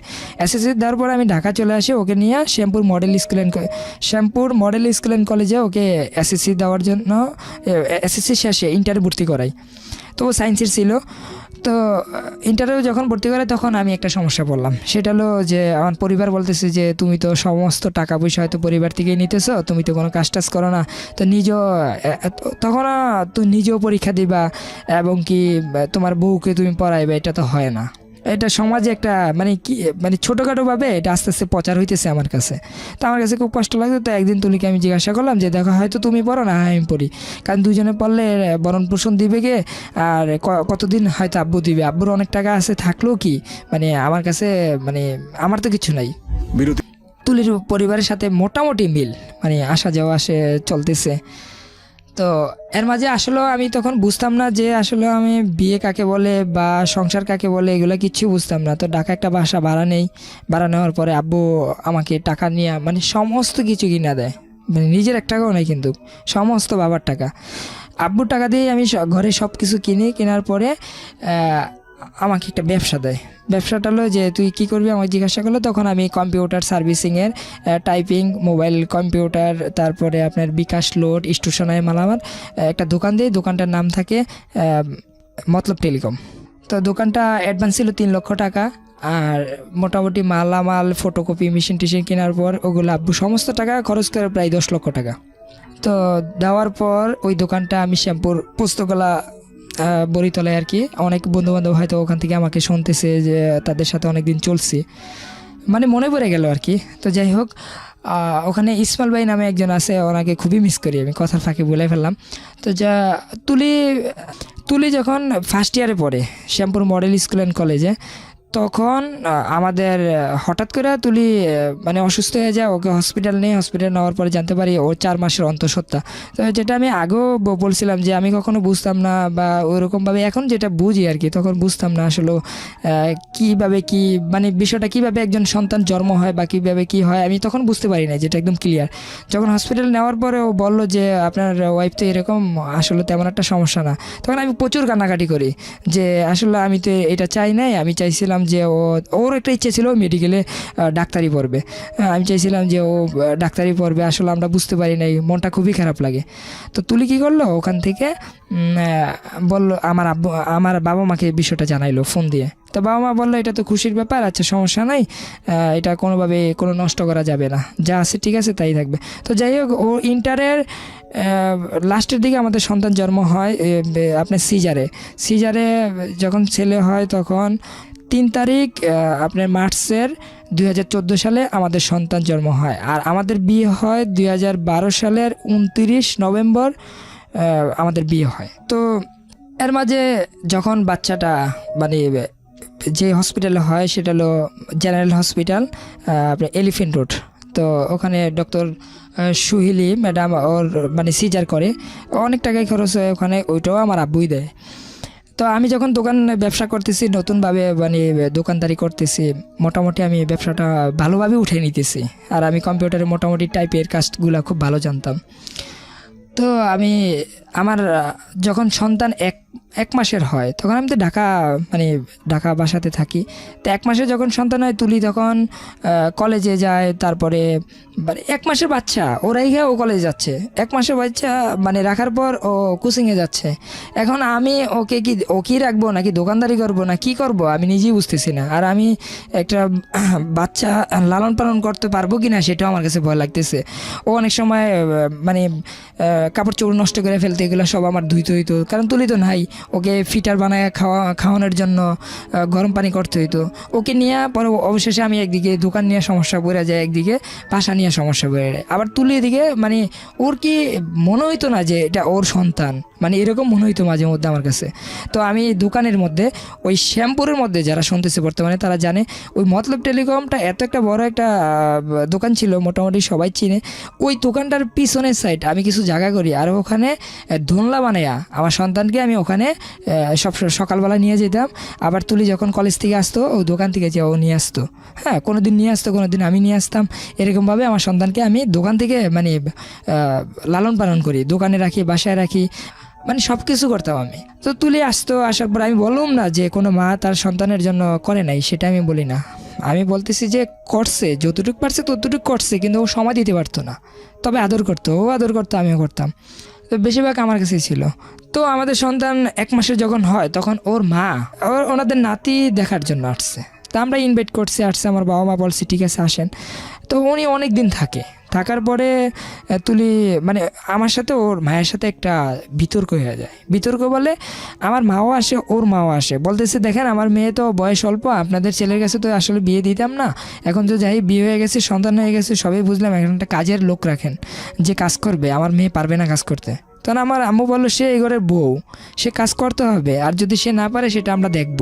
হ্যাঁ আমাদের দেশে বাড়িঘর আছে, আমরা তো ওখানে রাখতেছি না, সে তাদের সুবিধার্থে পড়াশোনার জন্য এই যে সমস্ত টাকা পয়সা সব কিছুই তো আমরা দিতেছি, তো আপনাদের সমস্যা কোথায়? আমার আম্মু বললো যে আমরা কাজের লোক রাখবো কেন, মানে আমাদের তো এটা প্রশ্নই আসে না, ওদের সংসার সুখের জন্য ওরা যেভাবে খুশি এভাবে থাকতেছে, আমরা কেন রাখবো? আপনার যদি মন চায় আপনার মেয়ে কাজ করতে পারবে না, তাহলে আপনি রেখে যান, কারণ সে তো আমাদের কোনো খেদমত করতেছে না, সে তার সন্তান এবং কি তার হাজব্যান্ডের জন্য করতেছে, তা আমরা কি করব? মানে এইভাবে কথা একটা বিতর্ক হয়ে যায়। তখন এক প্রকার আমার খুব মানে প্রচণ্ড মানে খারাপ লাগে যে আমার মাকে এইভাবে কথা বলতেছে, মানে উনি তো আসলে। তো তুলিকে আমি বললাম তুলি তোমার মায়ের কথাগুলো কি হয়, মানে এইভাবে যে আমার মাকে কথাগুলো বলতেছে।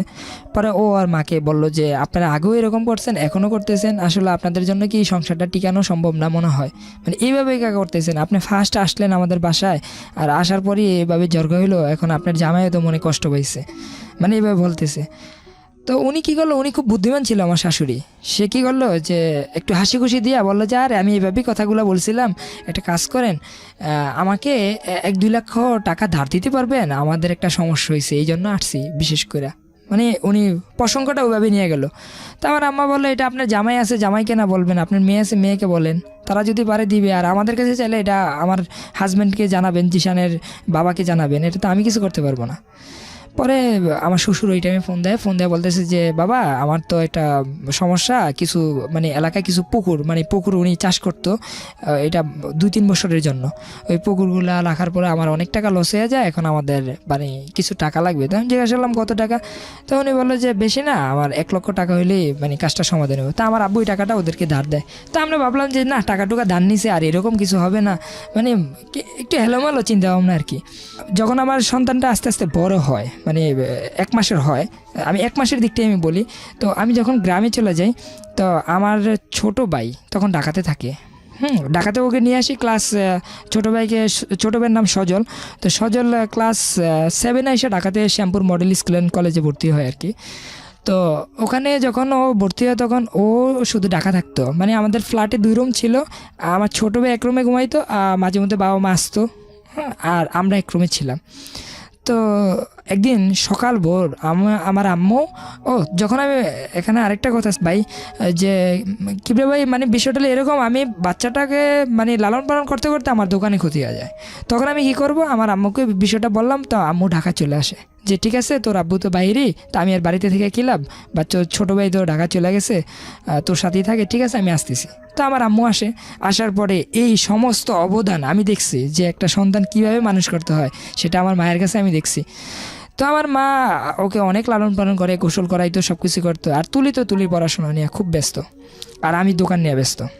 একদিন আমি যখন গ্রামে চলে যাই, গ্রামে যাওয়ার পর আমি আমার আম্মু দেশে চলে যাই, আর আমার ছোটো ভাই আর তুলি ঢাকা থাকে, তখন সন্তানটার বয়স পুরা ফুল 1 মাস। তো তখন ওকে ওর সাথে আমার কথা হইলো যে তোমার আব্বুকে বাজারে দেখছিলাম, সে বললো যে কোথায় যাও, তাই আমি বললাম আমার বোনেদের বাসায় তরমুজ দেবো, তো সেই জন্য গ্রামে আসছি। তারা বললো যে তা আমাদের বাসায় তরমুজ দিয়ে যাও। তা আমি কী করলাম, ওখান থেকে তরমুজ কিনা মানে আমার শ্বশুরের হাতে ধরাই দিলাম যে আপনি নিয়ে যান। তো আমি তুলিকে বিষয়টা এইভাবে বলছি খোলামেলা, দেখো মানুষের শ্বশুরবাড়ি থেকে তরমুজ আনে আর আজকে আমার দিতে হয়, যাই হোক তোমাকে ভালোবাসি বিদায়, তো আমার আম্মুর কাছে ফোন দিয়ে একটু যোগাযোগ নিও কেমন আছে কি বিষয়। তখন ফুট করে মানে কোনো কথা নাই বাড়তি নাই, সে বলতেছে তোমার মা কে, আমি তো চিনি না, আমি তো তাদের সাথে কোনো মানে কথা বলার কোনো ওই নেই, আমি তোমাকে বিয়ে করছি, আমি তোমাকে চিনি, কে তোমার মা আর কে তোমার বাবা সেগুলো আমার জানার বিষয় না। মানে আমি মনে হয় যে আসমান থেকে বললাম মানে এই বিষয়টা কি। পরে ওর সাথে আমার খুব বিরক্ত লাগে। পরে আমি বললাম তুমি কি ভুলে গেছো যে তুমি আমার সাথে সেই প্রথম রাত্রে বলছিলা যে তুমি পড়াশোনা করবা আর আমার বাবা মার মনে কষ্ট দিলে বা আমাদের সংসারে ঝামেলা হলে তোমার পড়াশোনাটা বন্ধ হয়ে যাবো, এখন কি তুমি এটাই চাও, তুমি তো মেডিকেল পড়বা, তো তোমার কি কোনো কমন সেন্স বলতে কিছু নাই। পরে সে বললো যে না আমি তোমাকে চিনি, কোনো ইসলামের শরিয়াতে মানে ও মানে আমাকে বুঝাইতেছে যে কোনো শ্বশুর শাশুড়ি খেদমত করার কোনো বউর কোনো এখতিয়ার নাই। তাই আমি বললাম ভাই পার্সোনাল ব্যাপারও তো থাকতে পারে, মানে মানুষের মন মানসিকতাও তো চেঞ্জ হতে পারে, মানবিক দিক থেকেও তো মানুষ দেখতে পারে, আর আমি তো তারই সন্তান। তো এইভাবে অনেক কথা কাটাকাটি হয়। সকাল ভোর আমার ছোটো ভাই ফোন দিয়ে বলে যে ভাইয়া বাসায় দরজা খোলা সকাল 6টার দিকে, ভাবিও নাই বাবুও নাই, ওকে খুঁজে পেতেছি না। তখন ওর আব্বুকে আমি ফোন দিলাম যে কোথায়, তুলি তো হয়তো আমার সাথে একটু রাগ করছে, ওর সাথে গতকালকে আমার অনেক কথা কাটাকাটি হয়েছে, তুলি আপনাদের বাসায় গেছে। ওর আব্বু বললো যে 24 ঘন্টার মধ্যে আমার মেয়েকে বাইর করে দিবা, মানে তুই তাই করে যত গালাগালি বাড়ে সব করতেছে। আমি তো মানে কি করব কিছু বুঝতেছি না। তো আম্মুকে বিষয়টা জানাইলাম। পরে আম্মু বললো যে ঠিক আছে আমি দে তোর আমার ভাইয়ের সাথে কথা বলি। তো আম্মু বললো যে দেখেন ওরা কথা বলছে একটা ছোট্টখাটো বিষয় নিয়ে, জিশানের কাছ থেকে শুনলাম, আমি কিন্তু বলি নাই যে আমার কাছে ফোন দেওয়ার জন্য। আর আপনার মেয়ে যে এই যে আসছে সে তো গ্রামে কোনো দিন আসেই না, আর যদিও আসে 2-3 দিন বেড়ায় চলে যায়, থাকে তো ঢাকা দিয়ে, ওর পড়াশোনা নিয়ে ব্যস্ত, নাতিটাও আমার দেখতে হয়, সবই দেখতে হয়। এখন কী নিয়ে কথা কাটাকাটি হয়েছে জানি না, মেয়েটা কোথায় আছে একটু বলেন, আমাদের সান্ত্বনা দেন। একটা 1 মাসের বাচ্চা একটা দুর্ঘটনা হয়ে গেলে পরে বলেই না। পরে ওই যে ওদের এলাকায় কিছু সহযোগিতা লোক যারা আমাকে প্রথম সহযোগিতা করছিল, তারা আমাকে খবর দিল যে তুলি একটা মাইক্রো কারে দিয়ে সকাল 8:30টার দিকে ওদের বাসায় ঢুকছে, এটা অনেকেই দেখছে। পরে আমরা শিওর এলাম, শিওরের পরে আমার পরিবার, আমার এক ছোটো বোনের হাজব্যান্ড কুয়েত থাকে, তো জামাল ভাই ওদের বাসায় যায়, মানে আমার দুলাভাই। যাওয়ার পরে বলতেছে ভাবি কী সমস্যাটা হয়েছিল যে আপনি চলে আসলেন, আপনাদের এত মানে কী ঝামেলা হলো বাচ্চাটা নিয়ে চলে আসলেন। পরে বলল যে দেখেন আমি কাবিন ছাড়া যাব না, মানে ও ডাইরেক্ট বললো যে আপনি তো আমাকে নিতে আসছেন কিন্তু আমার কোনো কাবিন হয় না, আমি কাবিন ছাড়া যাব না, এখন কাবিন করতে হবে 15 লক্ষ টাকা, তাহলে আমি যাবো, এছাড়া আমি যাব না। তখন আমার আব্বু ফোন দিয়ে বললো যে আমার আব্বু বাহির থেকে ওরে স্বর্ণ অলংকার যাই মানে খুশি যখন মন চাইতো তখনই পাঠিয়ে দিত। ওর এক একটা মোবাইল মানে খুব দামি দামি ছিল, ওর প্রত্যেকটা ড্রেস খুবই দামি দামি ছিল। এগুলা আমার তো সামর্থ্য ছিল না একটা দোকানদারি করে এগুলো করার জন্য, তা আমার আব্বুই করতো বেশিরভাগ। আর আমি যেটা করতাম প্রতি মাসে 20,000-15,000 টাকা ইনকামিং করলে এটা তো ঢাকা শহরে এইভাবেই খরচ হয়ে যায়, এর মাঝে ওর পড়াশোনা খরচ। হ্যাঁ, তুলির সাথে আমার আব্বু যোগাযোগ করে যে মা তোমার কী সমস্যা হয়েছে তুমি বলো। পরে বললো যে দেখেন আমি আপনারা অনেক সম্মান করি, আপনিও আমাকে অনেক বেশি ভালোবাসেন ঘরের মধ্যে, জিশানের পর কিন্তু আপনি আমাকে বেশি ভালোবাসেন। তো সেই সাথে আমি বলি আমি কাবিন করলে যাব, আর কাবিন ছাড়া যাব না, তবে কাবিন হতে হবে 15 লক্ষ টাকা।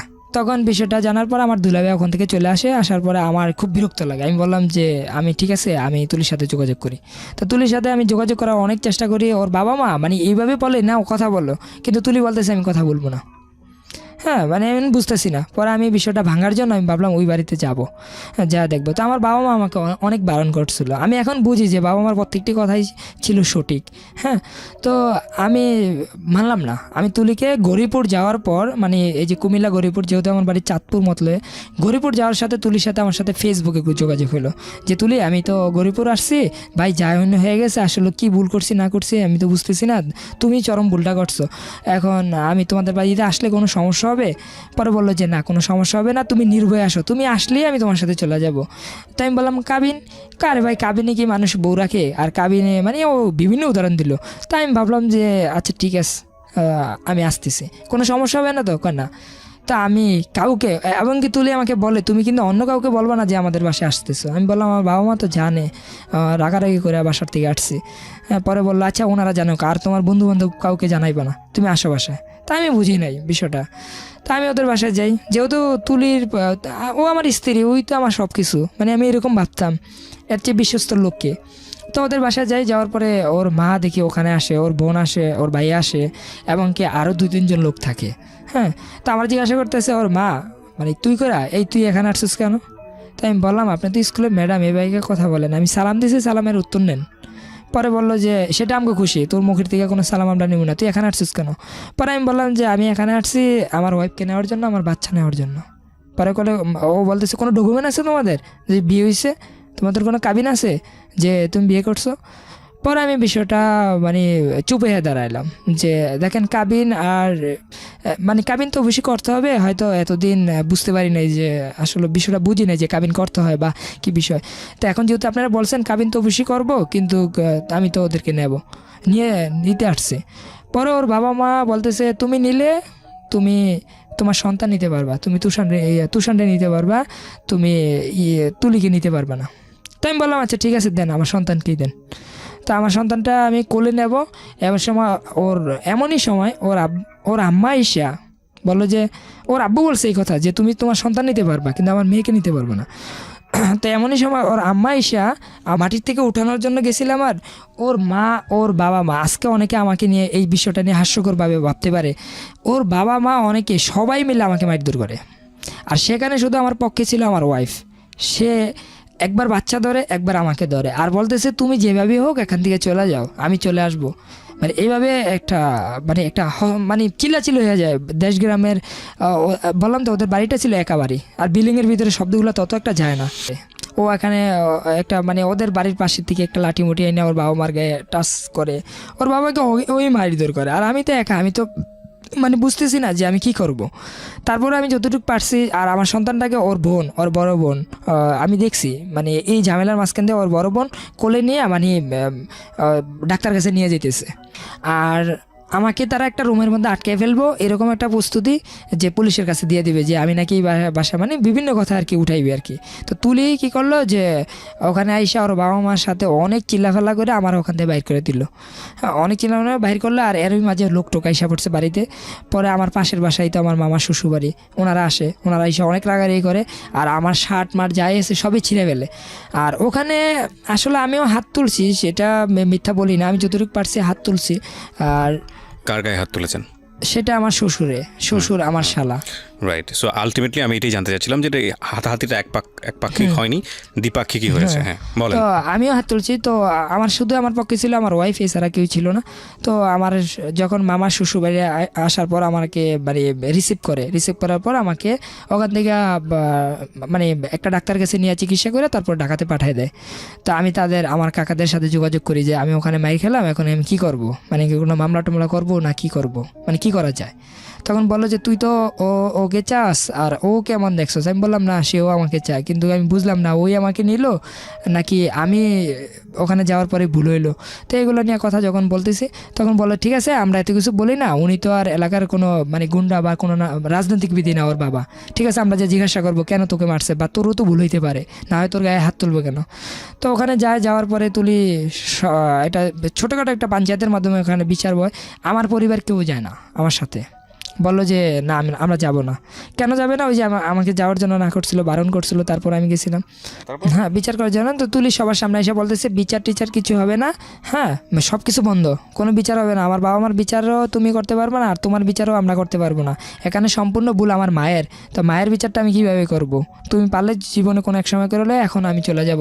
তো আর আমি যে চলে যাব এখন আমারও একটু ভয় লাগতেছে, কারণ আমার বাবা মা তোমার গায়ের উপরে হাত তুলতেছে। ও বিচারের মাধ্যমে এসে এই কথাগুলো বলছে যে আমারও তো ভয় লাগতেছে তোমার কাছে চাইতে, কারণ এখন তো তোমার গায়ে হাত তুলছে আমার বাবা মা, তো তুমি যদি আবার সেটার প্রতিশোধ আমার উপর দিয়ে নাও, তার চাইতে ভালো ভাই তোমারও কাবিন দরকার আমারও কাবিন দরকার, চলো দুজনে মিলেই কাবিনটা করে ফেলে। তাই আমি বললাম আচ্ছা ঠিক আছে, বিষয়টা খারাপ না। আর ও বললো যে দেখো এই যে সন্তান নিতে আসছো, সন্তান দেয় নাই, যেহেতু কাবিন ছিল না তুমি এটা দাবিও করতে পারতেছো না, মানে এরকমভাবে যে একটা মামলা করবা, তার চাইতে ভালো কাবিন করো, এটাই ভালো, আর এদের সামনে রেখেই কাবিন করো। তো আমি কাবিন করলাম। ওরা যে 15 লক্ষ টাকার মানে একটা বলে যে কাবিন করতে হবে। তখন আমি বললাম যে আমি সর্বোচ্চ 2 লক্ষ টাকা দিতে পারবো, এর বেশি আমি পারবো না, কারণ আমার পরিবার এখানে কেউই নেই, আমার কিছু গার্ডিয়ান আসছে কাকা, হ্যাঁ, ওদের মাধ্যমে আমি 2 লক্ষ টাকার একটা প্রস্তাব রাখি, এর বেশি হলে আমি পারবো না, না হয় কপালে যা আছে আছে আমি চলে যাবো, এছাড়া আমি পারবো না, আমার পরিবার নিয়েই আমি কাবিন করব। পরে ওরা রাজি হইলো।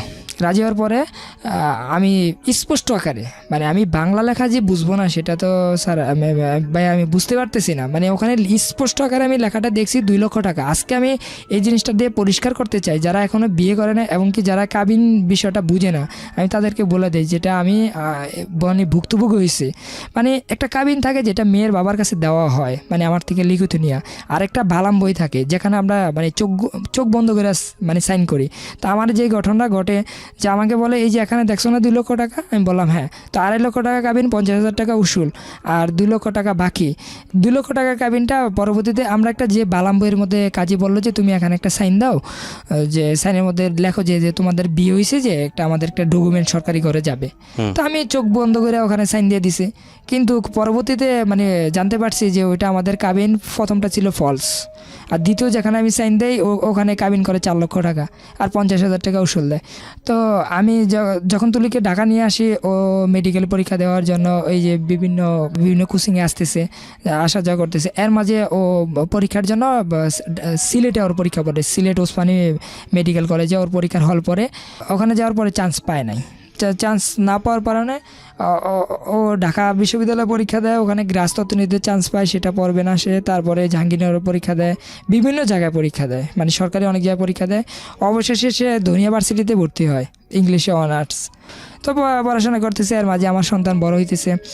তুলির বাবা মার সাথে আমাদের কোনো যোগাযোগ নাই, ওই যে মারামারির পর থেকেই আর কোনো যোগাযোগ নেই।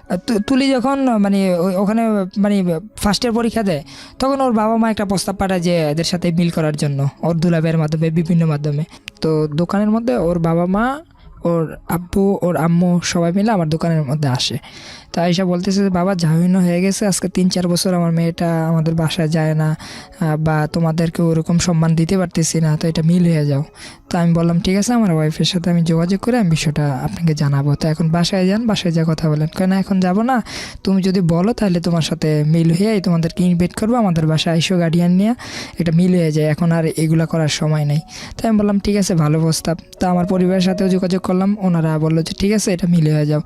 তো আমার ওয়াইফ বারবার বলতেছে না আমি তাদেরকে চিনি, আমার বড় বোনকে নিয়ে অনেক সমস্যা হয়েছে, মানে ওর বড় বোনকে নিয়ে অনেক ঝামেলা হয়েছে। যাক ওই প্রসঙ্গে আমি আসি না, আমি আমারটা নিয়েই বলি। তো তুলি অনেক বারণ করছিল, তারপরেও আমি বললাম যে ঠিক আছে আপনারা আমাদের বাসায় যান বা গ্রামে যান, গ্রামে যে আমার আম্মুকে দাওয়াত করেন, আমরা আসবো। তো ওর আম্মু আর হলো আমার ওর ছোটো ভাই ওখানে যায় আমাদের বাসায়, যা কিছু কেনাকাটা করে নিয়ে যায়, তারপরে বলে যে আপনাদের দাওয়াত করলাম, আপনারা আসেন আমাদের বাসায়। তো আমরা 20-25 জন লোক ওখানে যাই ওদের বাসায়, আমার বন্ধু বান্ধবকে নিয়ে যাই ঢাকার থেকে। তো সবারই খাবার দিছে, কিন্তু আমার খাবারের সময় ওদের খাবারটা শেষ হয়ে গেছে। আসলে আমি খাবার নিয়ে কথাটা বলতাম না এখানে, হয়তো অনেকে অনেক মানে ছোটো মনে করতে পারে আমাকে, কিন্তু বিষয়টার লোক সবার সামনে আমাকে অপমান করা হয়েছে আর কি। তো যাই হোক, আমি এই বিষয়টা কোনো কথায় আমার ওয়াইফকে আজও পর্যন্ত বলি নেই, আজকেই বললাম, আমার কাছে অনেক কষ্ট লাগছে। তো ওই দিনই আমার ওয়াইফকে নিয়ে আমি চলে আসি, এমনকি তাদেরকে দাওয়াত করি যে আমাদের বাসায় আসেন, আপনারা লোকটোক নিয়ে আসিয়া মানে আমাদের বাসায়ও খাওয়া দাওয়া করেন। তো ওরা আর আমাদের বাসায় বললো যে আসবো বলতেছে, তোমার আব্বু তো বাহিরে, উনি আসুক তারপরে আমরা যাব। তো এরকম একটা কথা চলতেছে, আমি ঢাকা হিসাবে ব্যবসা করতেছি। তো তার মাঝে তুলি প্রায় সময় ওদের বাসায় যাইতো, মানে আমাকে নিয়ে যেত। তো যখন ওখানে যাইতাম আমার শ্বশুরবাড়িতে, তখন আমি অনেক কিছু ফ্লো করতাম যে ওরা আমাকে মানে একটু অন্য চোখে দেখে, অন্যভাবে দেখে। তো যাই হোক, কিন্তু আমি আমার ওয়াইফ এগুলা নিজেই, সে অনেক রাত্রে কান্নাকাটি করে আমাকে বলে যে আজকে। আচ্ছা, 1 মিনিট একটু থামাচ্ছি আপনাকে। একটা হচ্ছে অন্য চোখে দেখার পেছনের কারণটা কি, মানে আপনার অর্থনৈতিক অবস্থা তাদের অর্থনৈতিক অবস্থার মধ্যে পার্থক্য আছে, বিষয়টা কিরকম? না, সেটা এরকম না, মানে অর্থনীতি যদি সঠিকভাবে মাপা হয় ওদের তুলনায় আমাদের একটু ভালো আছে, যদিও আমার না, সেটা আমার বাবার। আচ্ছা, হ্যাঁ, আপনার স্ট্যাটাসটা তেমন একটা ছিল না, আপনার লেখাপড়া শেষ হয় এসএসসি পড়া অবস্থাতেই, আমার ইন্টার পর্যন্ত, আর আপনার ওয়াইফ তখন অনার্স থার্ড ইয়ারে। তো এখন যখন ও ওই বাড়িতে আসা যাওয়া করতেছে প্রচুর পরিমাণে, একটা ভালো মিল হয়ে গেল। তো ওর বাবা মা আমার বাসায় আইসা বেড়াইতেছে, ওর বোন আসতেছে, সবাই আসতেছে, আমিও যাইতেছি। তো এরকম সুন্দর একটা পরিবার চলতেছে। তো এর মাঝে এই যে আবার রোজা ঈদে রোজা ঈদের কথা বলি, তো আমার এক জেঠি আম্মা মারা যায় ঈদের 4 দিন আগে। তো আমার আম্মু আইসা বলতেছে যে দেখ দোকান তো এখন তুই একদিনের জন্য বন্ধ রাখ, তো জেঠি আম্মা মারা গেছে দেশে যাই দেবো। তো আমি বললাম যে ঈদের 4 দিন আগে যদি দোকানটা বন্ধ করে দেয় তাহলে অনেক কষ্ট হয়ে যাবে আমার জন্য। তো একটা কাজ করেন, এখন তো দোকানটা ভালো চলবে, তো তুলিকে নিয়ে যান, তুলি আর তুষানকে নিয়ে যান। তো তুলি আর তুষান যাওয়ার জন্য রাজি না আমাকে ছাড়া, তারপরেও আমি ওদেরকে পাঠাই। তো ও আমার আম্মুর সাথে সকাল ভোরে 8টার দিকে রওনা দেয়, দেশে যায়, জানাজা শেষ করে তারপর আমার সাথে মেসেজে কথা হয়। আমরা কিন্তু সবসময় মেসেজে কথা কে বলি। মারা গিয়েছে? আমার জেঠি আম্মা গ্রামের। ওকে। তো তুলি ওখানে যাওয়ার পরে আমাকে সব কিছু আপডেট জানাচ্ছে যে মেসেজের মাধ্যমে কোথায় কী করতেছে। তো হঠাৎ করে আমি যখন ও এখান থেকে যায়, তো ওর সাথে আমার সাথে আজকে এই যে 1 বছর মিল হয়েছে ও আমার পরিবারের সাথে, একটা বিষয় নিয়ে দ্বন্দ্ব হইতো সবসময়। সেটা হলো ও বাড়িতে গেলে যদি বলতো যে আজকে আসবে, আজকে আসতো না, আর 4-5 দিন পরে আসতো। এই জিনিসটা আমার কাছে কেন জানি খারাপ লাগতো। মানে ও সব কথা আমার রাখতো, যে আমি যেভাবে বলতাম সেভাবেই চলতো, বা ও যেভাবে বলতো আমি সেভাবেই চলতাম, কিন্তু এই কথাটা ও রাখতো না। তো এটা নিয়ে আমি আম্মুকে যখন তুলি আমার বাসার থেকে যায়, তখন আমি সকালবেলা আম্মুর সামনে বলি যে এবার আর আশিনপুর পাঠাবেন না, মানে আমার শ্বশুরবাড়িতে তুলিকে দিবেন না। হ্যাঁ, তো আর যদি দিতে চান তাহলে আমার সাথে যোগাযোগ করবেন। তুলিকে বললাম ঠিক আছে, তুলিকে বললো যে হ্যাঁ তুমি যেটা বলবা সেটাই। তো ও বাড়িতে যাওয়ার পরে মেসেজে কিন্তু আমার সাথে যেভাবে কথা বলতেছে আমি কিন্তু বুঝতে পারছি ওর মনটা খারাপ। তো আমি প্রশ্ন করলাম ঈদের 2 দিন আগে যে তোমার মনটা প্রচুর খারাপ কেন? তুমি বুঝতে পারছো? আমি বললাম হ্যাঁ। অনেক বছর তোমাদের বাড়িতে থেকে ঈদ করতেছি, এবার যদি আমাদের বাড়িতে ঈদ করতাম হয়তো ভালো লাগতো। তো আমি বিষয়টা মানে খুব গুরুত্বপূর্ণভাবে মানে মাথায় রাখি। তো ওরা আমি মেসেজ দিয়ে বললাম ঠিক আছে তুমি বাবা মার সাথে আমাকে বইলা তুমি চলে যাও, ওখানে ঈদ করো। তো অনেক খুশিতে ওই দিনে বিকালে বললো তাহলে আমার আরেকটা কথা রাখো, আমি আজকেই চলে যাই। বললাম আজকে কেন? ঈদের তো আরও 2 দিন বাকি আছে, তুমি কালকে যাও। কারণ আজকে আমাদের বাড়িতে একটা মাহফিল, আমার আম্মু অনেকবার ফোন দিতেছে, আব্বু ফোন দিতেছে, ওই মাহফিলের মধ্যে মানে আমার থাকলে হয়তো একটু সুবিধা হবে। তো আমি বললাম ঠিক আছে। তো আমার আম্মার সাথে যোগাযোগ করলাম, আব্বুর সাথে যোগাযোগ করলাম, পরে বললাম যে ঠিক আছে তুমি চলে যাও। তো আমার আম্মু ওই যে খেয়াঘাট পর্যন্ত, মানে আমার বাড়ির থেকে ওদের বাড়িতে যাওয়ার পথে একটা নৌকা ঘাট পড়ে আর কি, ওই খেয়াঘাট পর্যন্ত আমার সন্তানকে এমনকি তুলিকে নৌকাতে উঠাই দিয়ে আসে ট্রলারের মধ্যে। তো ট্রলার থেকে পার হয়ে তুলি মেসেজ দিতেছে যে আমি বাজারে আসি, তারপরে বলতেছে সিএনজিতে উঠছে, ওই বাড়িতে যাওয়া মেসেজ দিছে। তারপরের দিনও কথা হয়েছে মেসেজের মাধ্যমেই, ফোনে কথা হইতো খুব অল্প, আর আমিও ছিলাম ব্যস্ত। তারপর ওদের ঈদ হইলো। তো ঈদের দিন এই প্রথম আমি ঈদে বাড়িতে যাই না এই কারণে কি আমার টাকা পয়সাটা একটু, আমি আগেও বললাম যে আমার দোকানে একটু সমস্যা চলতেছে, মানে দোকানটা ফটোকপি মেশিন নষ্ট হয়ে গেছে, কম্পিউটার নষ্ট হয়ে গেছিলো, এগুলো নিয়ে আমি খুব মন খারাপ যে এখন যদি দোকানটা বন্ধ থাকে তাহলে আমার জন্য খুবই সমস্যা পড়ে যায় মধ্যে। তাছাড়া ওর সামনে আবার এডমিশন ফি দিতে হইব, মানে এরকম অনেক চিন্তা ভাবনা পড়ে যায়। তো আমি ঈদের যাই না। তো ঈদের দিন আমি যখন বাইতুল মোকাররমে ঈদের নামাজ পড়ার পর ও আমাকে ফোন দিল। ঈদের দিন আর কোনো কথা হয় না আমার সাথে, মানে ঘুম থেকে উঠে আমি নামাজ পড়তে চলে আসছি, মোবাইল বন্ধ ছিল। তো ফোন দিল ফার্স্ট, বললো যে কেমন আছো? তা আমার না চোখের পানি এসে পড়ছে, মানে কান্না চলে আসছে যে এই তোমাদের ছাড়া ঈদ করতেছি, বাবা মা ছাড়া ঈদ করতেছি, আজকে টাকার জন্য এত কষ্ট করতেছি। তো আসলে তোমরা ওইভাবে বুঝো না, এই যে ওই বাড়িতে গেছো, এখন আব্বু তো ফোন দিয়ে আমার সাথে অনেক রাগারাগি করতেছে, বলতেছে যে আমি বউর জন্য কাপড় চোপড় আনলাম, নাতির জন্য আনলাম, এখন বউরে তুই পাঠাই দিলি, এখন আমি কোন দিকে যেতাম? পরে সে বললো যে আমি তোমার জন্য কান্নাকাটি করি আর তুমি তোমার বাবা মার জন্যই কান্নাকাটি করো, এত বাবা মার ভক্ত আমি কখনো দেখিনি। তো আমি এটা বলার পরে আমার একটু বিরক্ত লাগে। তাই আমি বললাম যে এটা কেমন কথা, মানে ওর সাথে আমার সাথে ফোন একটু তর্কের মতনই চলতেছে। তাই আমি বুঝতে পারলাম আজকে ঈদের দিন যাক ওর সাথে তর্ক করবো না। তাই আমি বললাম যে দেখো ভাই আজকে ঈদের দিন, আজকে তর্ক করবো না, আমি কালকে আসতেছি, তুমি কালকে আমাদের বাড়িতে চলে আসো। পরে বললো হ্যাঁ তুমি তো আমাকে মানে বলেই দিছো ঈদের পরের দিন তোমাদের বাড়িতে যাইতে তো হবেই, তো ঠিক আছে। তো সন্ধ্যায় কথা হয়েছে, পরে আমার মেসেজ দিয়ে বলতেছি দেখো কান্নাকাটি করো না, খাবার খাইছো কি না, তো অনেক কথা, মানে একজন স্বামী স্ত্রীর যা কথা থাকে আর কি। তো অনেক কিছু বলার পরে তারপরের দিন আমি ফোন দিয়ে বললাম যে আব্বু তো ফোন দিতেছে, আম্মাও ফোন দিতেছে, আমার ছোটো বোনরা বড় বোন আমাদের বাসায় আসছে এখন তুষানকে দেখার জন্য, সবাই মানে আবদার রাখতেছে, এখন তুমি চলে যাও তাড়াতাড়ি, আর আমি আজকে না পারলে কালকে চলে আসবো বাড়িতে। পরে এসে বলতেছে আচ্ছা ঠিক আছে। তো সকাল চলে গেল, দুপুর দিকে ফোন দিলাম, রওনা দিছো? না রওনা দেয় নাই তো, একটু পরে দেবো। তা আবার 2টার দিকে ফোন দিছি, তখন আমার ছেলে ফোনটা ধরলো। তো ফোন ধরার পরে সে বলতেছে, বাবা আমরা তো আজকে আন্টিদের বাসায় যাব। কোথায়? এই যে মলি আন্টিদের বাসায়। তো ওর বড় বোন আর কি। তো আমি বললাম যে বাবা এখানে যাও না, তোমার দাদু কানাকাটি করতেছে, বাবা বাড়িতে আসতেছি, তুমি আসো। পরে বললো আচ্ছা ঠিক আছে বাবা, তাহলে আমি বাড়িতে। তখন আমার হয়তো ব্যক্তিগতভাবে তোমাকে চিরজীবনের জন্য হারাইতে হইব। তো এই মেসেজগুলো আমার কাছে আছে, মানে আমার কাছে খুব খারাপ লাগে যে মেসেজগুলো পড়ার পর। পরে আমি বললাম এটা কেমন কথা, তুমি আমার কাছে আসলে তুমি আমাকে হারাই ফেলবে, এটা মানে কি? পরে বলতেছে আচ্ছা এত কথা বলার সময় নাই, আমি আসবো না, মেসেজে কথা বলতেছে। তো আমার কাছে না একটু ডাউট লাগলো বিষয়টা, যে হয়তো ওর বাবা মা মানে ও মেসেজগুলো দিতেছে না, কারণ ওর লেখাগুলো আমি চিনি। তো আমি ফোন করলাম, ফোন করার পরে ফোন ধরে না। পরে ওর বড় বোন ফোন ধরছে, ধরার পরে আমি বললাম কি ব্যাপার আপু, তুলি কোথায়? তুলি তো তোমার সাথে কথা বলবে না, রাগ করছে। আমি বললাম কেন রাগ করছে? কই যে তুমি যাওয়ার জন্য অনেক রাগারাগি করছো, সে বলতেছে কালকে চলে যাবো, তোমার সাথে এখন কথা বলবো না। তাই আমি বললাম আচ্ছা ঠিক আছে কালকে পাঠাই দিন। তো উল্টাপাল্টা মেসেজ দিতেছে, সেই জন্য ফোন দিলাম। আসলে বিষয়টা কি, কার হয়তো দুষ্টামি করে। তা আমি আর কিছু বললাম না। তারপরের দিন সকাল 10টার দিকে ফোন দিতেছি, তখন আমার ওয়াইফের মোবাইল বন্ধ। তখন আমার শাশুড়ির নাম্বারে ফোন দিলাম, আমার জ্যাঠুসের নাম্বারে ফোন দিলাম, শ্বশুরের নাম্বারে ফোন দিলাম। সবাই বলতেছে সে চলে গেছে। তো আমি বললাম চলে গেছে তো সাথে আর কোনো ব্যাগ ট্যাগ নিছে? না কাপড় চোপড় ব্যাগ তো তোমাদের বাসায় রেখে আসছে, আর ও পার্স ব্যাগ নিয়ে গেছে, আর তুষার নিয়ে গেছে। তা আমি একবার বাড়িতে ফোন দিই, একবার ঢাকা বাসায় আসি, দেখি কোথায় আসে নাই। এমন করতে করতে সন্ধ্যা 8টা বেজে গেছে। তখন আমার টেনশন লাগলো যে আসলে তুলি কোথায় গেল। তখন আমি ফোন দিই আমার শাশুড়ির সাথে, একটু মানে রাগান্তিভাবে কথা বলি যে এটা কেমন তোর বিষয়, যে তুলি কোথায় গেল, এখনও বাসায় আসতে না? পরে বলতেছে যে তুমি আমার মেরে দাও, তুমি রাগারাগি করছো না কি করছো আমি জানি না, আমার মেয়ে কোথায় গেছে আমি জানি না। তারপরে আমি বাড়িতে চলে যাই। বাড়িতে যাওয়ার পর আব্বুর কাছে পুরো বিষয়টা বলি। তা আব্বু আর আম্মু ওই বাড়িতে যায় আমার আঙ্কেলকে নিয়ে। তো নেওয়ার যাওয়ার পরে বলতেছে হয়তো তুলি রাগ করে কোথায় চলে গেছে, চলে যাবো বেয়াই, আপনি চলে যান বাড়িতে। তা আব্বু এই কথা মনে করে আসছে। কিন্তু আসার পরে আমার এক কাজিন আর কি বললো যে না বিষয়টা এরকম না, একটা জিটি করে রাখা উচিত, কারণ ওদের বিয়েটা একটু ঝামেলার বিয়ে, তো জিটি করে রাখেন, এটা সুবিধা হবে। তা আমিও বলছিলাম, কিন্তু আব্বু বললো যে আরে না এই বসে কিসের জিটি মিটি, হয়তো তুলি একটু মানবিকভাবে আমার ছেলের সাথে তো রাগ করছে, এটা তো রাগ করার কথা না, ওর সামনে পরীক্ষা, এখন কোথায় গেল। তেমন করতে করতে 2-3 দিন চলে গেল। তো ওর মা বলতেছে ওর সাথে, ওর মায়ের সাথে ওর বলে যোগাযোগ হয়। তো এই কথা শোনার পর আমি আমার শ্বশুরবাড়িতে গেলাম। যাওয়ার পর আমি জিজ্ঞাসা করলাম আচ্ছা আপনি ফোন দিয়ে একটু কথা বলেন, আমি শুনি যে ওরা আসলে জীবিত আছে না, না কী সমস্যাটা একটু শুনি, বা সেতুটুকু, আমি কিছু বলবো না, আমি চলে যাবো। তো সে বললো যে না আমার সাথে এখন আর যোগাযোগ হয় না, মানে সে উল্টাপাল্টা কথা বলতেছে। আর বিষয়টা হাইড করছে। হ্যাঁ আমাকে ওখান থেকে এক প্রকার বললো যে তুমি চলে যাও, তোমার শ্বশুর তোমাকে দেখলে রাগ করবে। আমি বললাম কেন? কই যে তুমি আর মেয়েকে মানে কথা বলছো। আমি বললাম সে তো এখন আমার ওয়াইফ, কি করছি আমি তো বলছি যে আসার জন্য, এছাড়া তো আর আমি কিচ্ছু বলি নাই। আর ভুল হলে তো আপনাদের মাঝে এটা সমাধান হয়ে যায়।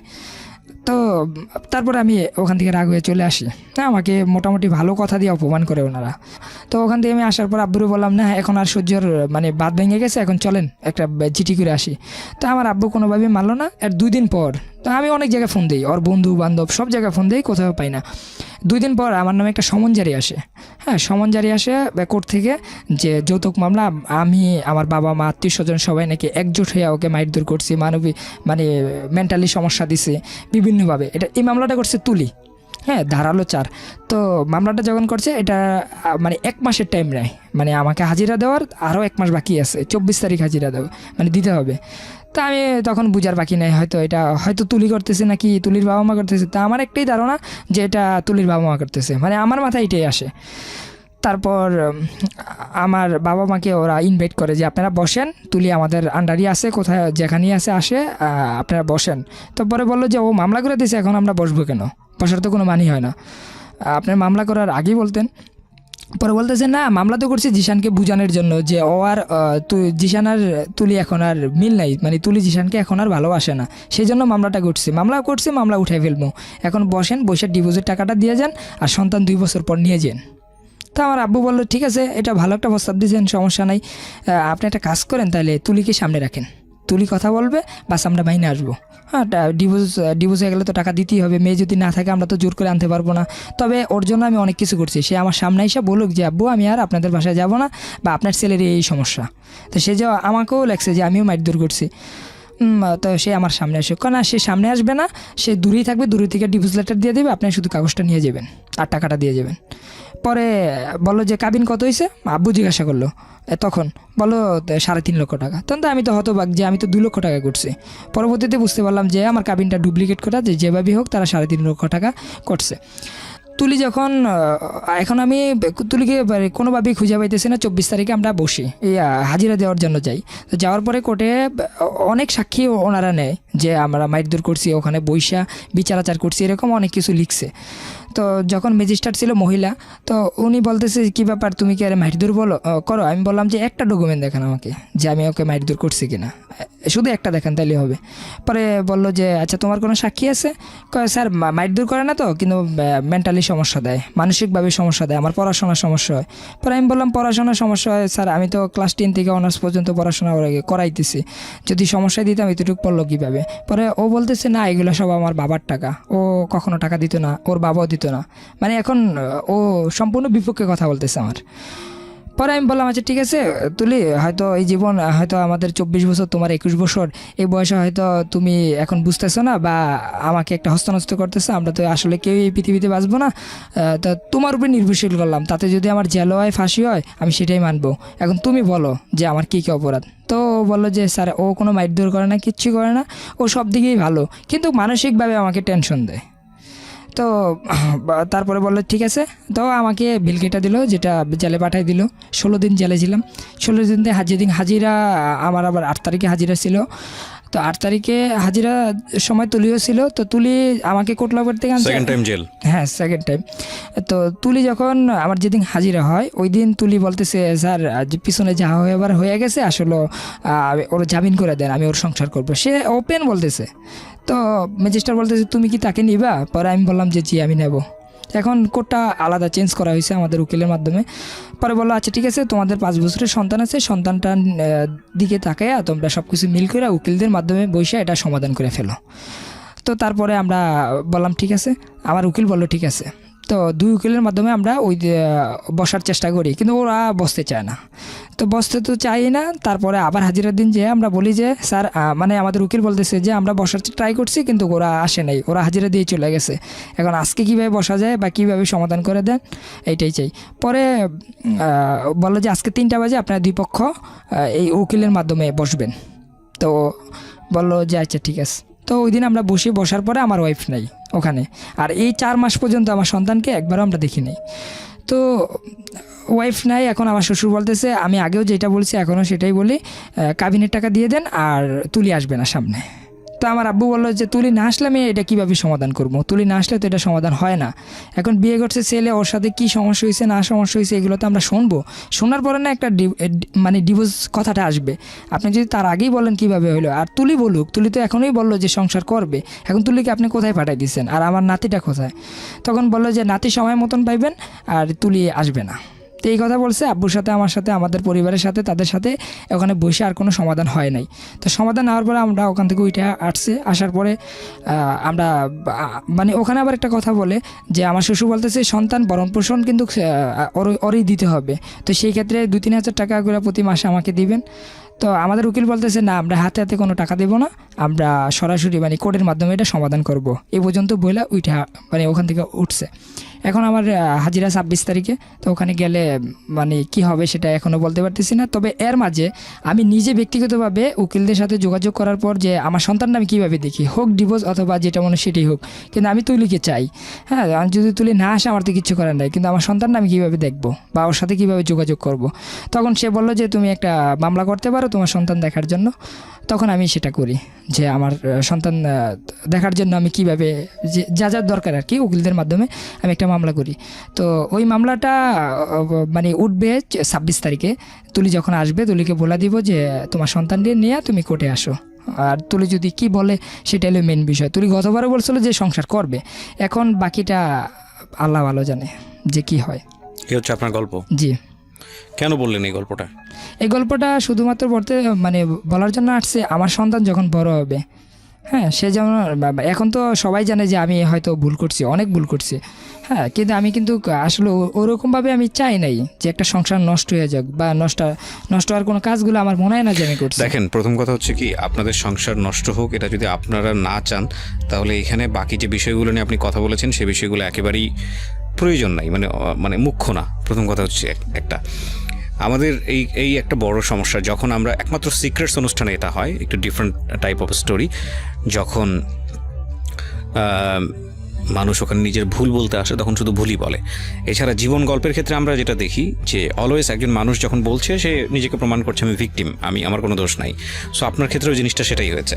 আপনি আগাগোড়া যেটা বলেছেন সেটা হচ্ছে আপনি ভিকটিম, আপনার কোনো দোষ নাই। তুলিকে কিছুটা সেভ করেছেন, ওর বাবা মাকে দোষ দিয়েছেন এবং শেষ পর্যন্ত তুলির সাথে আপনি সংসার করতে চান, এটাই হচ্ছে মূল কথা।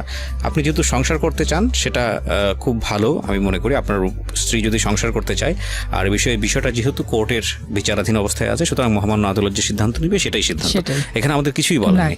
আমি শুধু একটা জিনিসই একটু বলতে পারি, সেটা হচ্ছে পুরো গল্পের প্রেক্ষাপট থেকে যদি গল্পটাকে মূল্যায়ন করি, তাহলে আমার কাছে কেন জানি মনে হয়, এটা আমার ব্যক্তিগত অভিমত, আমি যারা লিসনার যারা শুনছেন তাদেরও ব্যক্তিগত অভিমত থাকতে পারে, সেই জায়গাটা থেকে বলবো যে আমার এই গল্পে আপনি যে কথাগুলো বলেছেন নিজেকে এক ধরনের সাফাই করে, আপনি পুরোপুরি সাধু, এটা আমি বিশ্বাস করি না।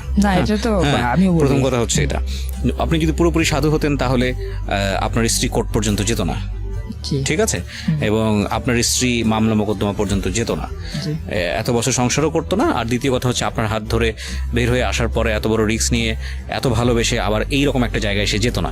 সুতরাং আপনার মধ্যে অবশ্যই সমস্যা আছে, এটা হচ্ছে একদম অ্যাজাম্পশন।